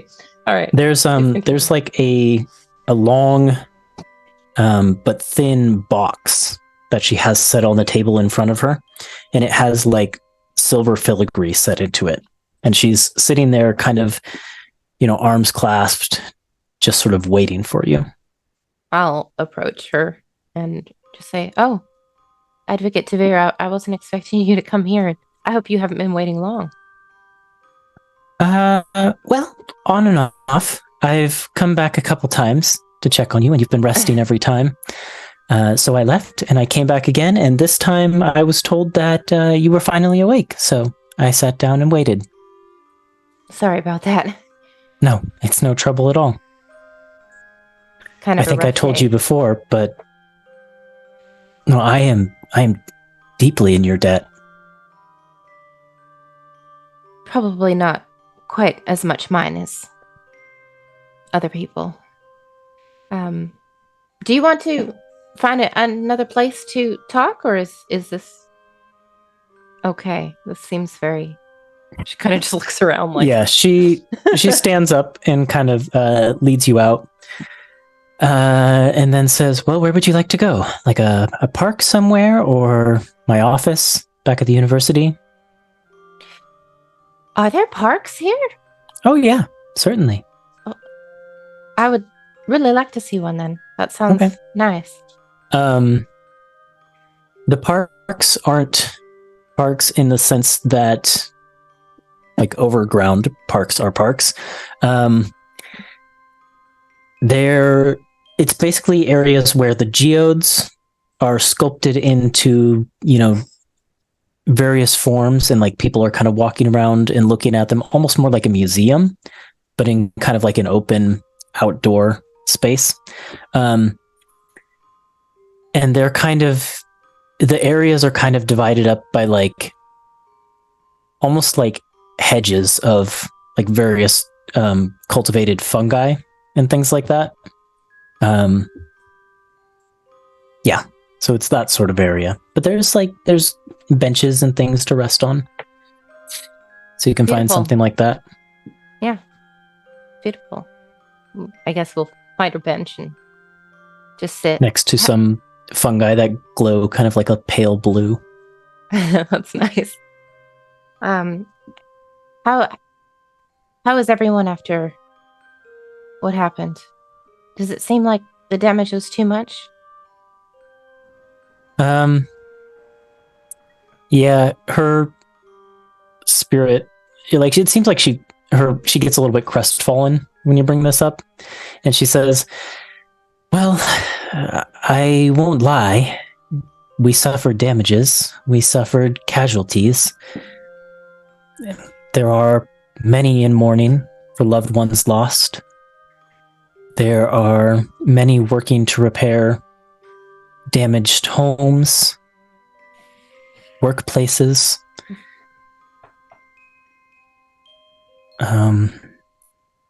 Is there?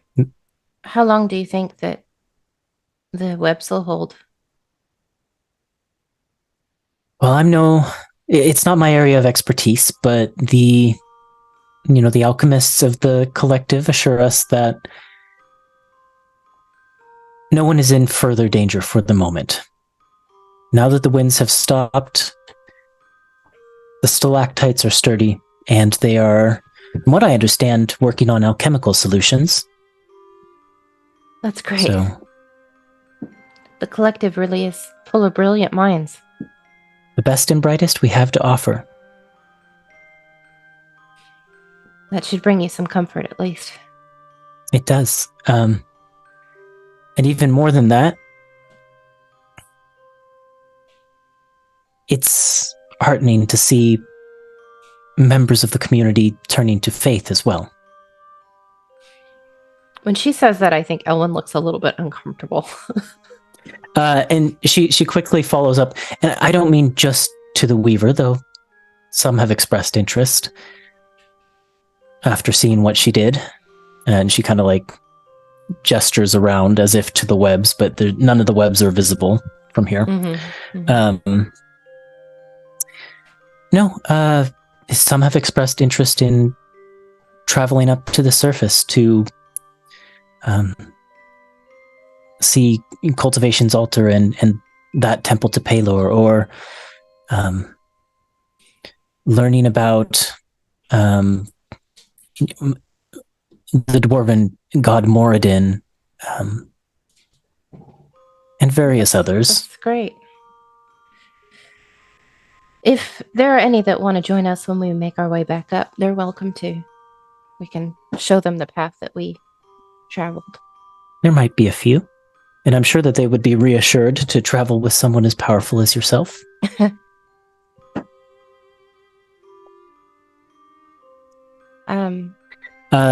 She kind of gives you a smile on that note and says, Elwyn, I know it might be hard for you to realize this about yourself, but you really became a hero to these people. A symbol of salvation in a time when they needed it.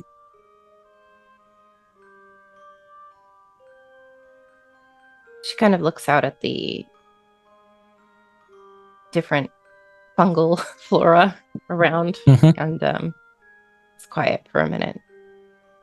She says, I was really just a funnel for someone else's power in that moment. That wasn't me. Could have been anyone. She shakes her head and says, no, it couldn't have been anyone. It could only have been you. Only you could have inspired the trust, belief, and faith that they put in you in that moment.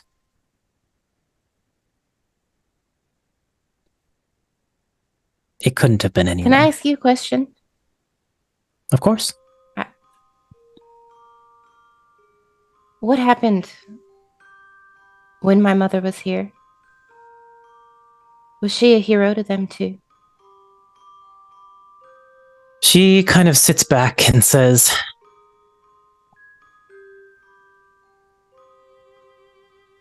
I never met your mother. I don't know all the details of her time here, but my understanding is that many of the people here rejected her and the things that she was trying to accomplish. Why? What was she here to do? She spoke of reuniting the fractured people that are the Drow. She spoke of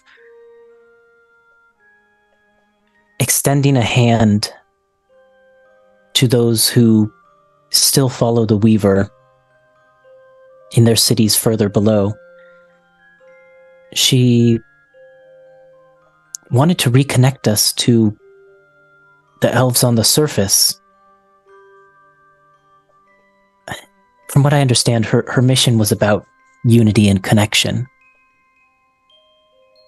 And the people here hold long grudges and weren't ready for it. Are they ready for it now? I think many are. How long ago was that she was here?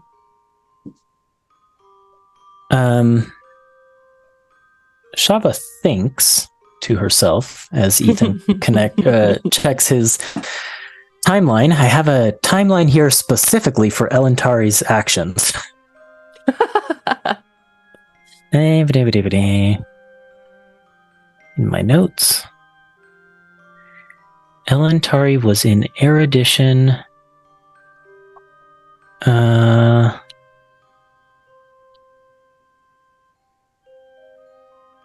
Oh shoot, what is the current year in World? It's like 7539, I think. I think it's 7539. I have it somewhere. Well, Shava can say at least. My understanding is that she was here. Oh. Yes, 7539.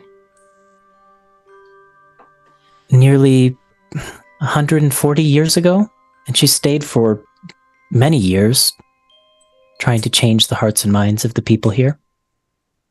She was here before Elwyn was born. How old is Elwyn? What's that track? She's 100 and... I want to say 126?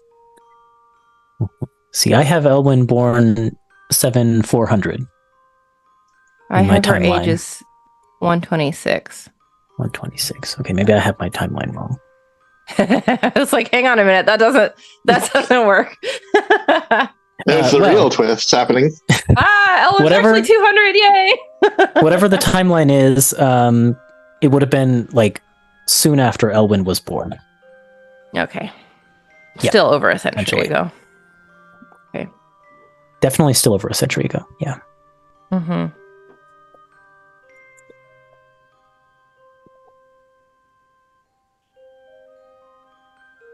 We can touch base on the actual Yeah, we can figure that out timeline later. later. Shava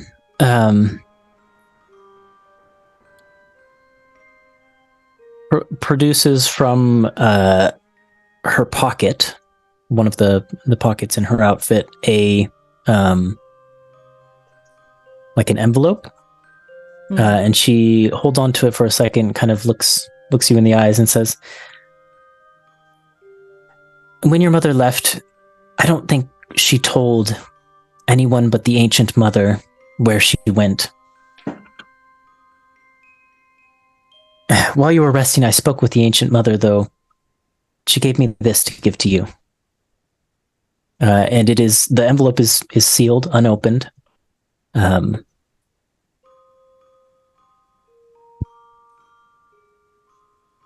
she hands it over. Okay. You said, I was waiting for you to, to finish your thought. Oh my, this is from the ancient mother. What did you... Thank you. She kind of puts it away to read later. Okay. Thank you for sharing that. I would have come looking for her a long time ago if I knew where to look for her to begin with. That I needed to look for her to begin with, really. I don't know where she is now or why exactly she left. But I'm certain she would be proud of what you did here. I wonder. Can I ask you another question? Of course. About the Weaver? She nods. Do you know any details about what she did?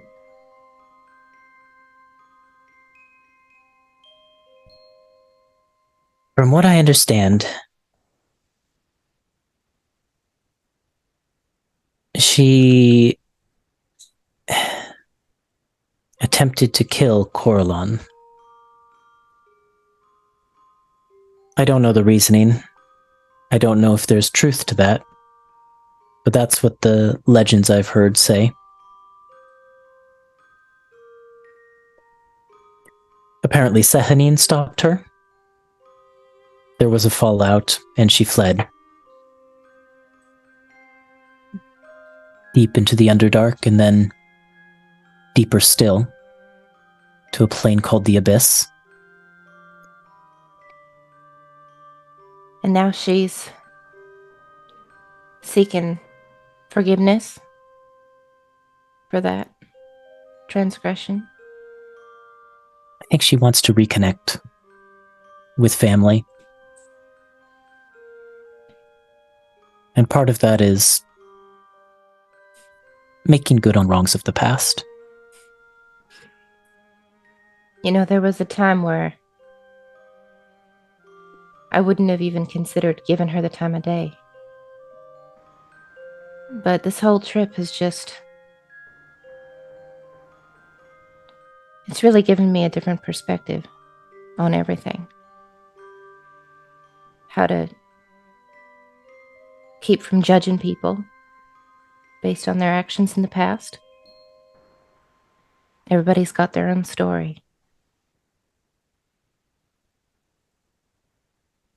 Do you believe that people are truly evil?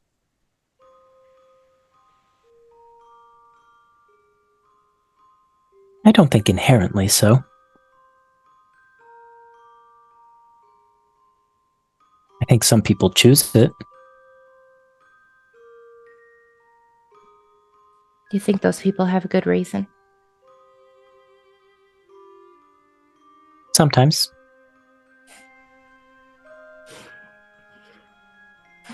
I can't judge whether that makes it right or whether it's still wrong. I'm not a philosopher. Actually, I think she is, so that's probably a joke. Hold on, let me double check.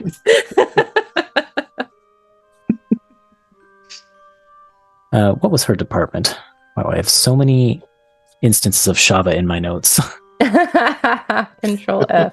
Shava Devere. Here we go.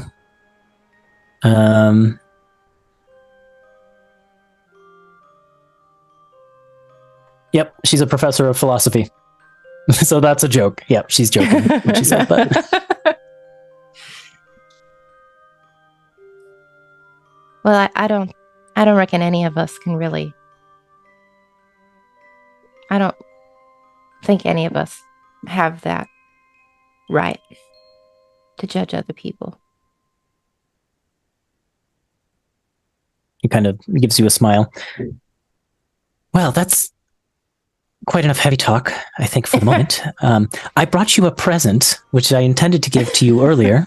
And she kind of hands you the box that she had on the table earlier with the silver filigree. You really didn't have to do that. Well, I wanted to, but more than that, it's not just from me. And What do you mean? if you open up the box, you see inside is a... well, let me get the description for it.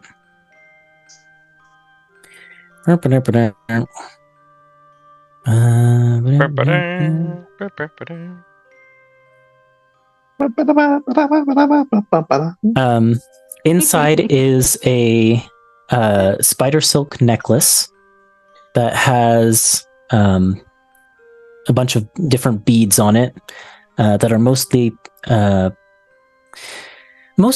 of them are white precious stones, but there are a couple ones mixed in that are red and black as well. And it kind of thrums with magic power. And Shava just says, a little gift as way of thank you. It's not much, but... Not much, Shava. This is extraordinary. Thank you. I'll keep it very safe. Like I said, it's not just from me. Thank you. Truly. You can go ahead and add a weaver's necklace of prayer beads to your inventory if you want. Ooh. Yeah. Ooh. Ooh. Weaver's necklace of prayer beads. Mm-hmm. Let's see. Wondrous item. Requires attunement by a cleric, druid, or paladin. The spider silk necklace has 8 magic beads and many non-magical beads made from red, black, and white precious stones. If a magic bead is removed from the necklace, that bead loses its magic. To use one of the necklace's magic beads, you must be wearing the necklace. Each bead contains a spell that you can cast from it as a bonus action using your spell save DC if a save is necessary. The table below lists the number of beads of each type. Blah, blah, blah. Once a magic bead spell is cast, that bead can't be used again until next on. I see. So they have beads of shielding, guiding, weakening, revealing, summoning, and answering. Cool. Yeah. Shield of Faith. That's great. Definitely need that. Oh, do you? Although it's not going to help me much because you always roll way over my AC anyway. Hey, +2 is +2. That's great. Insect plague. Ew. Hey. Well, that's a fun spell. Ooh, Bane. Yes, please. And Guiding Bolt. And Zone of Truth and Commune are the other spells I can cast with it. Great. Thank you. Oh, boy. So, yeah. Shava gives you that. It has... Okay, we'll talk about that later. Yeah. There might be Does it require attunement? Yes, it does. I think it does. I think I have a slot. Yeah, I do have a slot. Oop. Sorry. Shava gives you that, and the two of you can talk for as long as you want. But what I'm curious about is, does Elwyn ever open the envelope, like after? Oh yeah, she will. Yeah, just when not she gets some in privacy? front of Shava. Probably yeah, when she's alone. She'll read it. When you finally open it, there's not much written there. But the paper it's written on and the envelope that it's contained within seem weathered with age. And the few words that are written there are written in kind of like a flowing hand, handwritten with some sort of quill or something like that. And they just say, "My dearest Elwyn, from here, I've gone to Limera to prepare our way. Your mother, Elentari."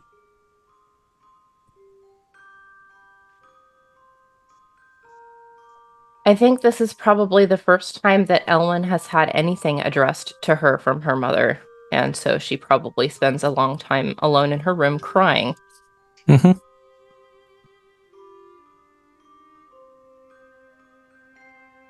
That's it. She'll fold it up and put it very carefully in her bag, like in a book or something, so it doesn't get damaged. And I will say, I believe Lumera is a place you've heard of before. Is it? It is the drow city that is supposedly under Vogma. Oh, shit. I have heard of that.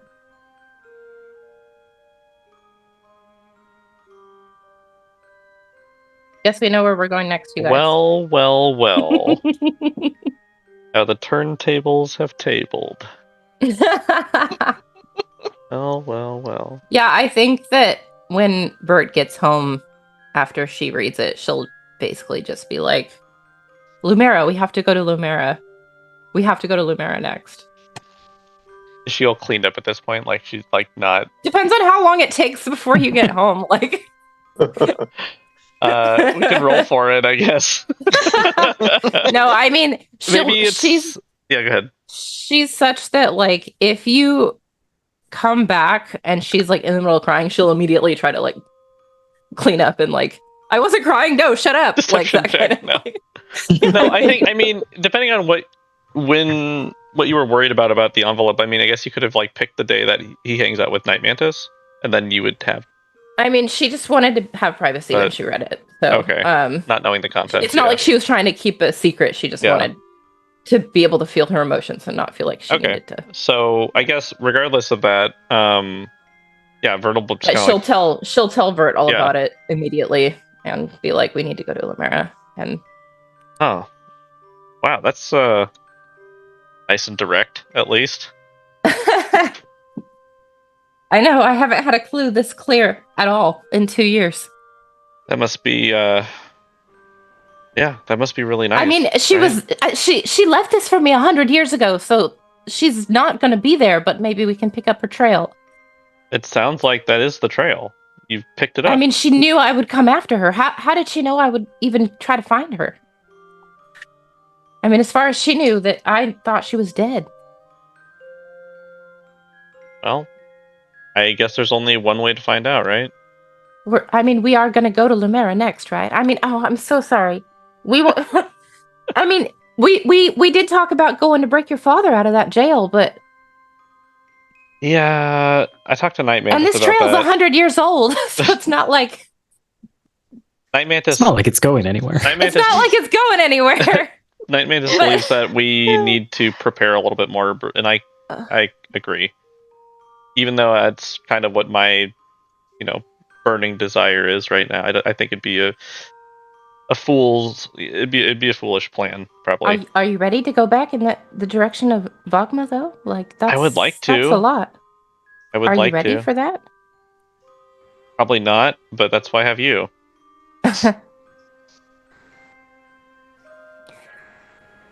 Do you think the others will go for it? I mean, we just finished an adventure here, and we're still setting up our keep. Let's maybe talk to them when we get back to the keep. Okay. Or we can talk to them before and on the way or whatever, but like, yeah. Maybe we get back to the keep and we take a few days to. Okay. Yeah, that's better. But yeah, I think that I'm excited for you, and I think we should. It's definitely going to happen.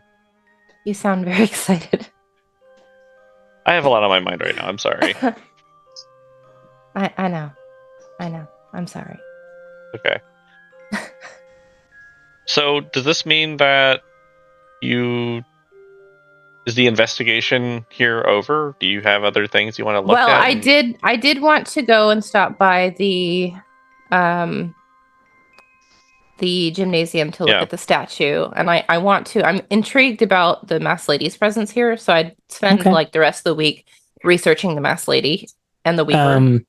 While I'm here, whatever books or whatever stuff I'll talk to, or people, Miria or whoever people. That's kind of the conversation with Sheva when I'm spending time with Sheva is tell me everything you know about the Weaver. I want to know as much as you're willing to share, and that kind of thing. But also, what you find out about the masked lady is that she's not revered. Like when you go to the gymnasium and investigate that, you find out that she's not revered here as a deity.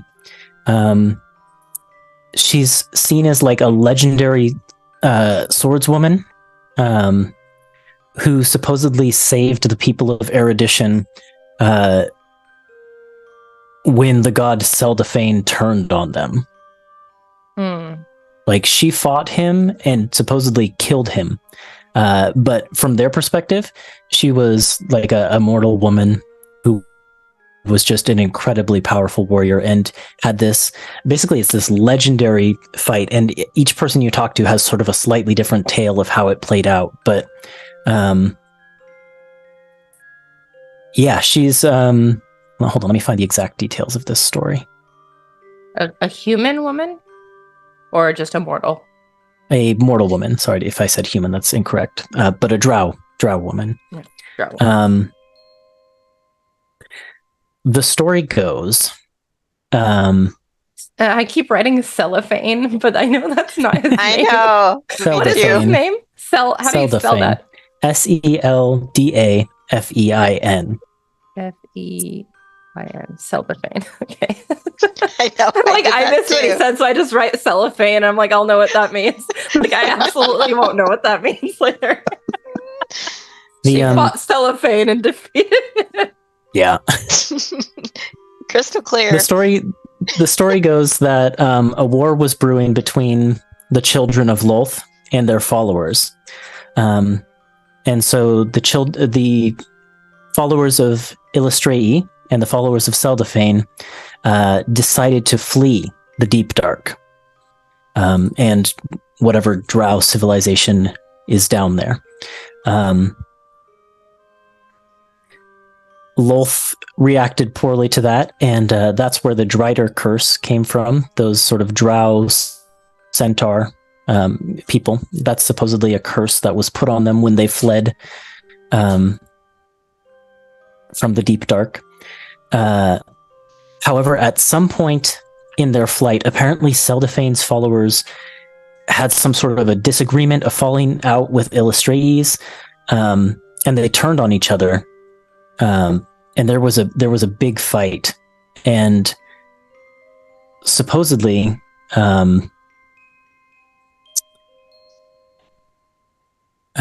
those who survived the fight went their separate ways at that point. But during the battle, there was a masked woman who apparently killed Seldafane and saved the people of Erudition so that they could escape and settle where they ended up settling. And this was separate from Illustrae, or they just... Okay. The masked lady is sort of attributed as being one of Illustrae's followers, according to their legend. But Illustrae was like the god daughter that that they worshipped, but wasn't among them, Right. as far as I know. Okay, got it.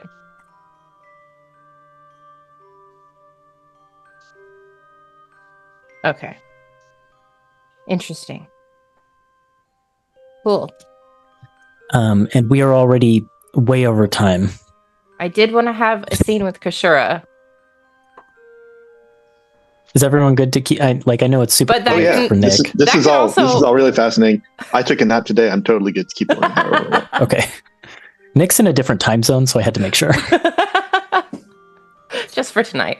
I was gonna say it can also wait till the beginning of next season, or we could just wrap up the scene tonight with it. Whatever you guys want to do. I think that we will have some holdovers for the beginning of next season, like the tea with. Oh, I was just Scholar going to to say, we need to know seer. how the tea party goes. We could also Yeah, I end was on gonna say- that, and then we could do the Kashura scene Yeah, I want to know the tea Well, party. in Amberhearth. I have one thing to Okay. end on. All right. Okay. So we could Well, I we could wanna- do the tea thing I first. do want to do the tea party. Do the Okay. tea party. I'll do the Kashura scene in Amberhearth. That's fine. You show up at the appointed place, and it is this small, cramped, like steamy tea house. In I'm not sure which spire it would be in, but it's in probably one of the residential spires.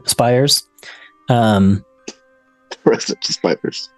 Residential spiders. Yep. Yeah, and you when you go in, it's packed. And the tables are kind of like small and it's very cozy and like squished together. And you see Scholar to Seer is already there and has a pot of some sort of tea on the table with 2 cups set out, and she is sipping on a cup already, and kind of sees you come in and smiles and waves at you.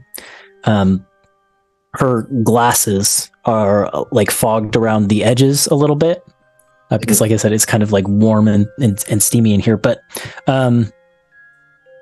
you notice that the gold streak in her hair, which she cut out at the end of the forum. The forum, there's the word I was thinking of. My brain was saying trial, and that's not right. At the end of the forum, has been replaced with a purple highlighted strand. And she kind of waves you over. Scholar, Seer, it's good to meet you under better circumstances. There was nothing wrong with the circumstances where we met before. At least not from my perspective. You mean not with the earthquake that nearly destroyed the spire? You're right. In that sense, not ideal. I just meant personal relationship circumstances. Mm-hmm. How is the tea here? And Embers will sit down and have It's some. excellent. This is some of my favorite. And she pours you some and basically goes into all the details of what's in the blend. And it's a lot of different Underdark plants and things like that, like mosses and lichens and fungi and things like that have been brewed into the tea. Okay. Yes, this is my favorite. Non-caffeinated, though. I don't know if you need caffeine in the morning. Oh, no, I don't usually. Oh, good. I wake up pretty early and I do my morning stretches and prayers and things like that. Yeah, she kind of nods and gives you a smile and says, I'm a bit of an early riser myself. So I understand. Though I don't tend to do the prayers and stretches part. Well, to each their own. How about sleeping? Are you also early to go to sleep? Yes, I tend to be. Yes. I don't know. I've never been one for nightlife and all of that. I enjoy my books and my quiet and my tea. Private nights in is what you mean. Exactly. And you? I do like to curl up with a book. Usually I fall asleep reading. Yeah, she takes a sip of the tea and says, I gathered as much from your letter. I know during the forum, I critiqued your rhetoric for your submission of evidence, but your follow-up letter was better. Compelling. The first one, I was trying to support my friends, and I think in the second one, I was really saying what I meant. Well, we've all written things that maybe don't reflect 100% of what we truly believe. She kind of leans across the table a little bit conspiratorially and says, I know you don't know much of how things work here in Erudition, being new here, but... I am sorry to have gotten your title wrong. Oh, no, it's fine. And what I was going to say is, the tradition we have for these forums, the positions are chosen at random. I could very well have ended up arguing Shava's position. I don't think I would have done as well, since it's not the position I personally hold. However, I feel I'd be remiss if I didn't say that my stance is not as strong as I argued. It's understood that when serving as the advocate, you serve your position to the best of your ability, no matter what your true beliefs. I see. So in my letter, I misspoke as well when I said that, when I talked about your beliefs and about Scholar Devere's. Oh, I think Scholar Devere very much believes every word she spoke. I don't think there's any doubt about that, but I don't know. I'm open to convincing. She nods as she says that.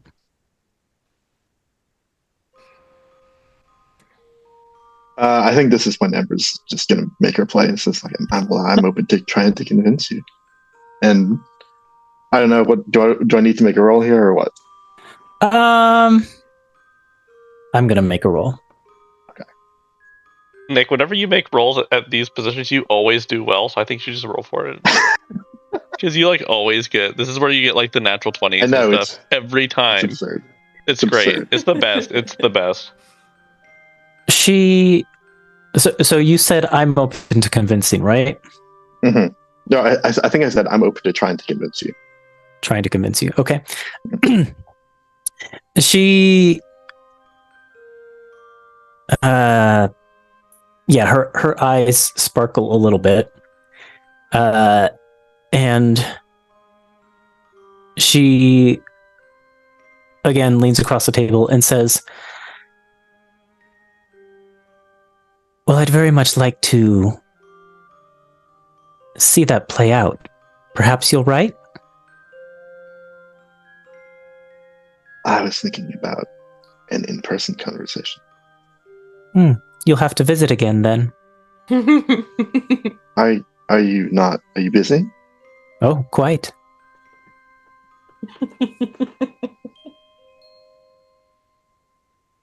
Maybe I'm really not making myself clear here. Oh, no, you are. I'm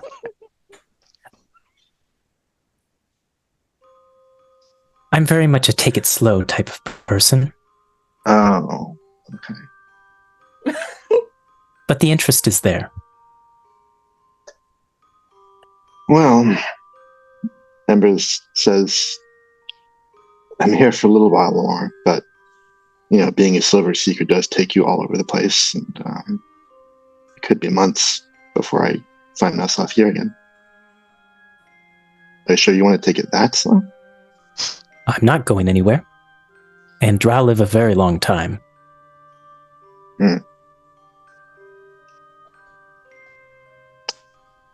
Like I said, Well, feel free to write. So about your letter then, and Ever starts pulling out the letter and like going over the point by point, trying to save face here and talk about something else. She laughs. Like she thinks it's cute. And she's happy she's happy to turn the conversation there to kind of more lighthearted. Like it's not a serious debate or anything like that. Mm-hmm. It's just more lighthearted, considering points from different angles and things like that, and a lot of joking mixed in and things like that. Yep. All right, that's where I'll leave it. Okay. The windows of the tea house steam over completely. For not the reason we wanted them to. Nope, not this time. I did roll high in your favor, but Scholar to Seer is very much. I can't win them all. Yeah. Well, I mean, it was still a win. It's just it's a slower win. You've definitely won them all. I'm half dead. I've got 30 years left. Can we do this now?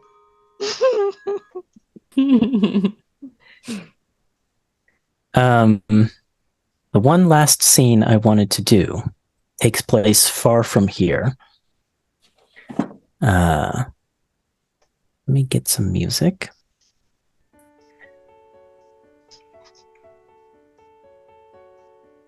On another plane of reality entirely. In a place of wild growth that has been tamed over hundreds of years. A Feywild domain mastered by an Archfey. Specifically, let me find my notes on this because I'm really going to need them because I have a lot of info here.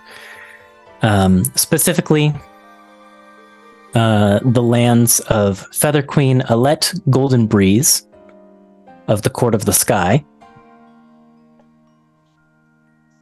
We see, looking out over the perpetual sunset that kind of, for the time being, overlooks these lands.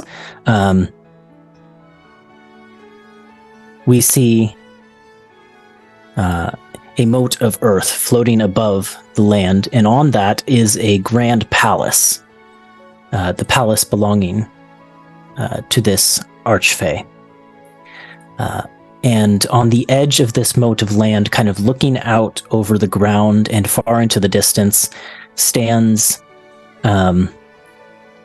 a satyr with proud bearing, dressed colorfully, probably has a small instrument or two tucked into the belt of their tunic, and has kind of the look and build of a dancer. Fluttering next to their shoulder, the familiar small form of a pixie, purple streak in her hair. Tuppence is in conversation with this satyr.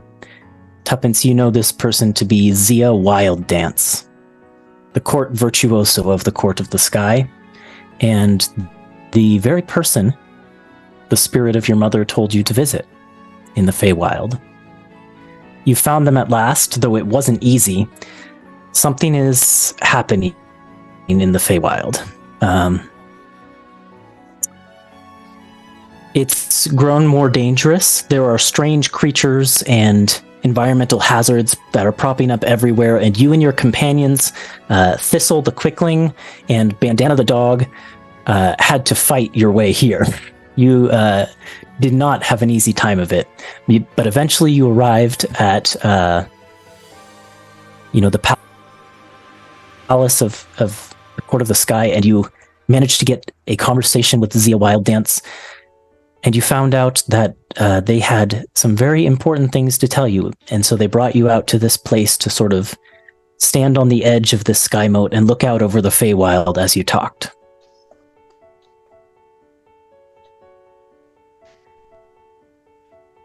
I'm so glad I found you, even though it took a long time to get here.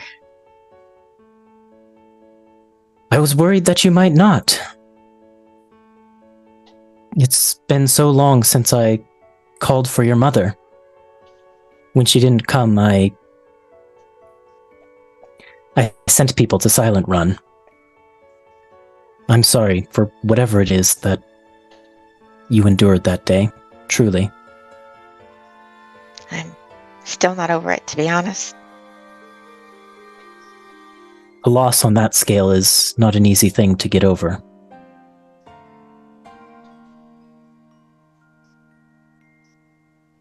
And they kind of let the silence hold for a minute. But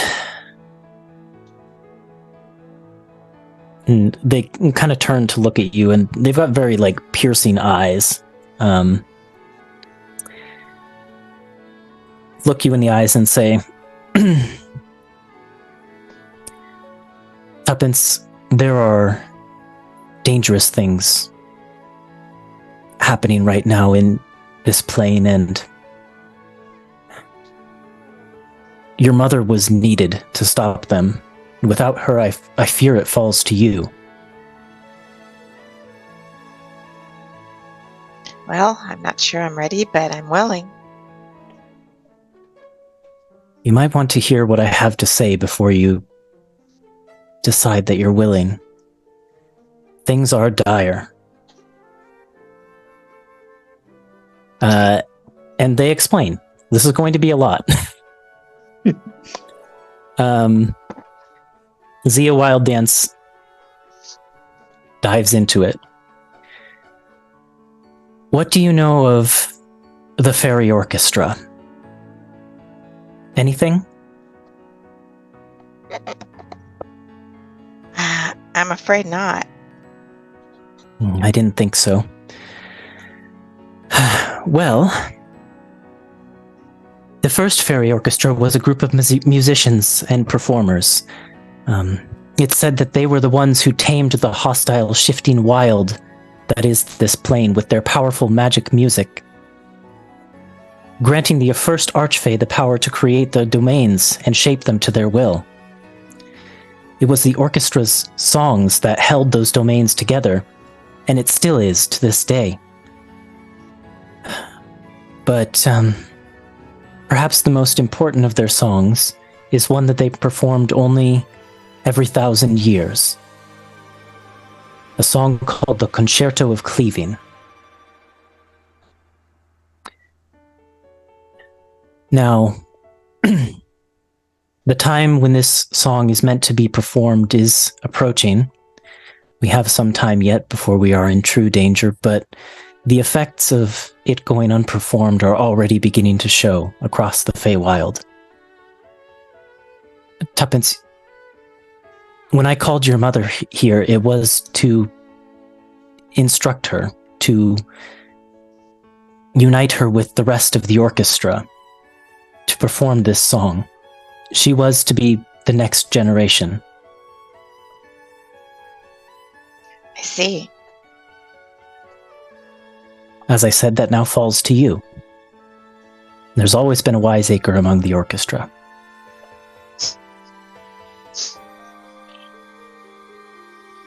Why? Well, she never told me. I guess we thought we'd have time. I suspect that is precisely why.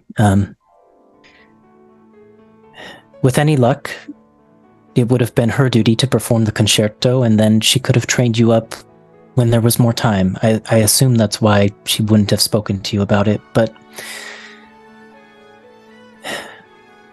we are fast approaching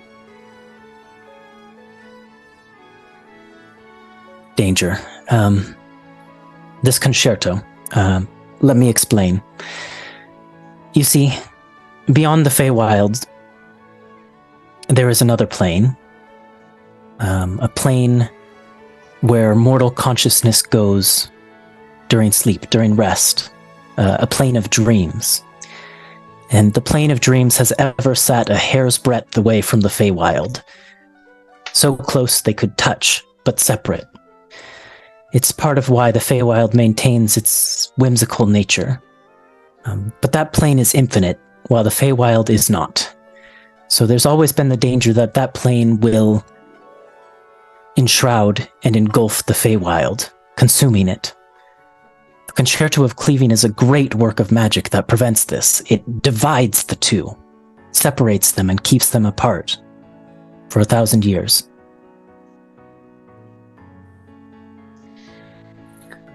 I tell her I suspect about, that... Oh, go yeah, ahead. go on. No, what do you say?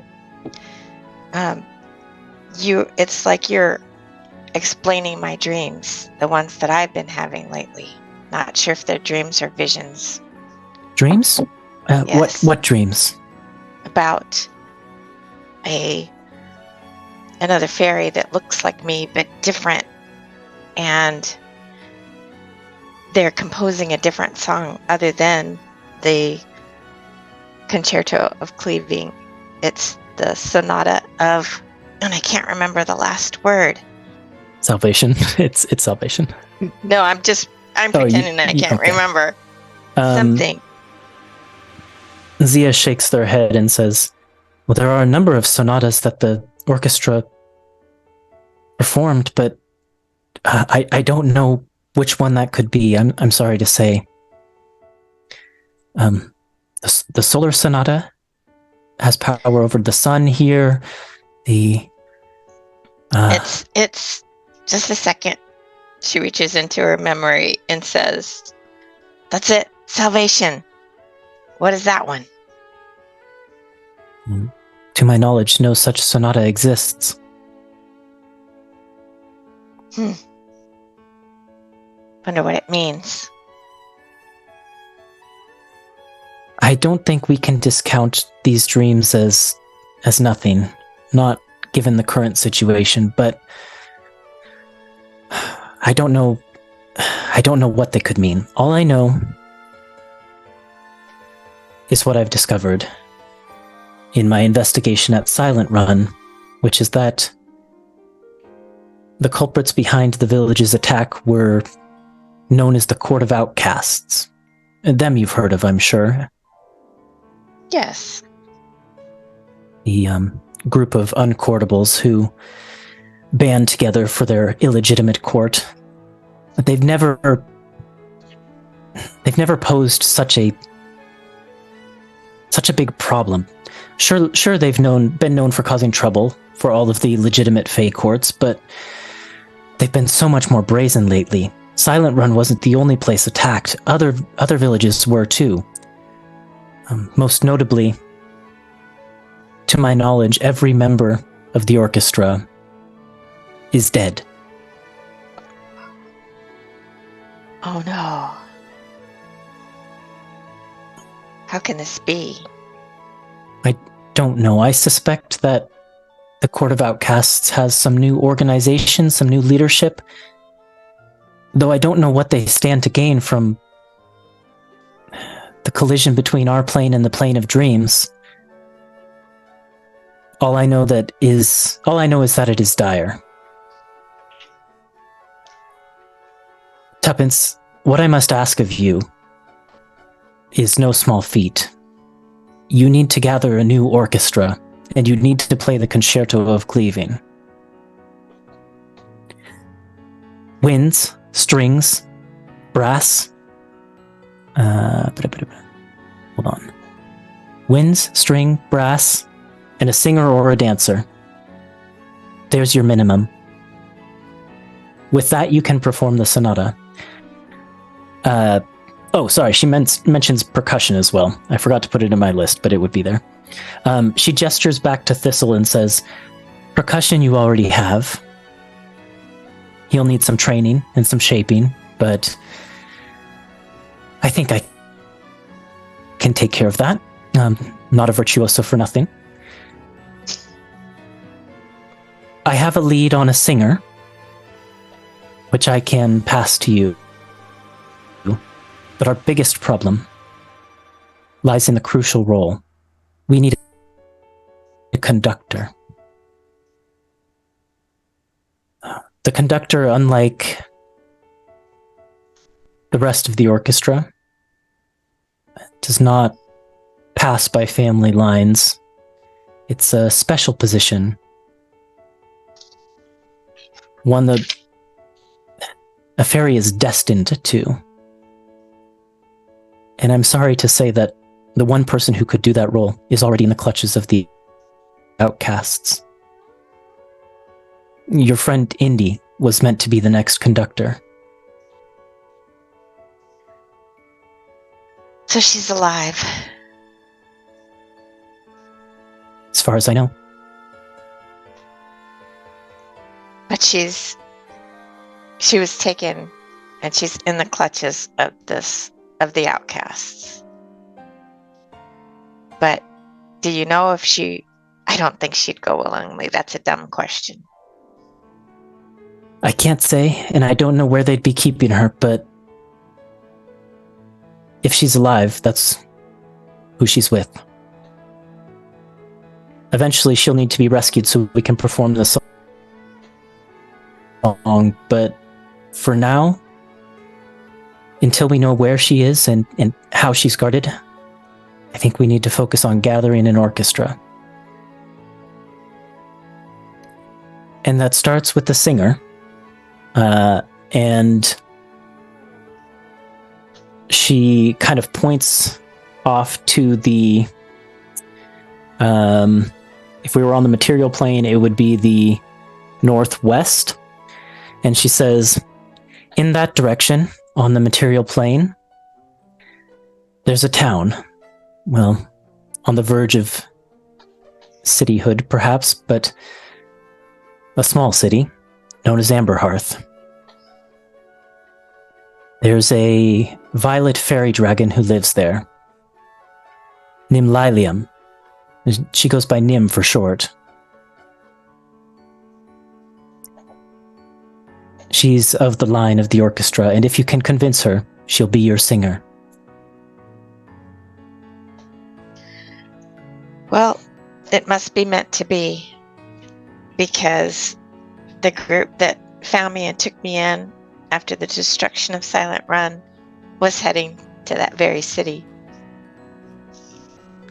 Zia smiles, like a broad smile. Then you'll have help. If they'll have me back.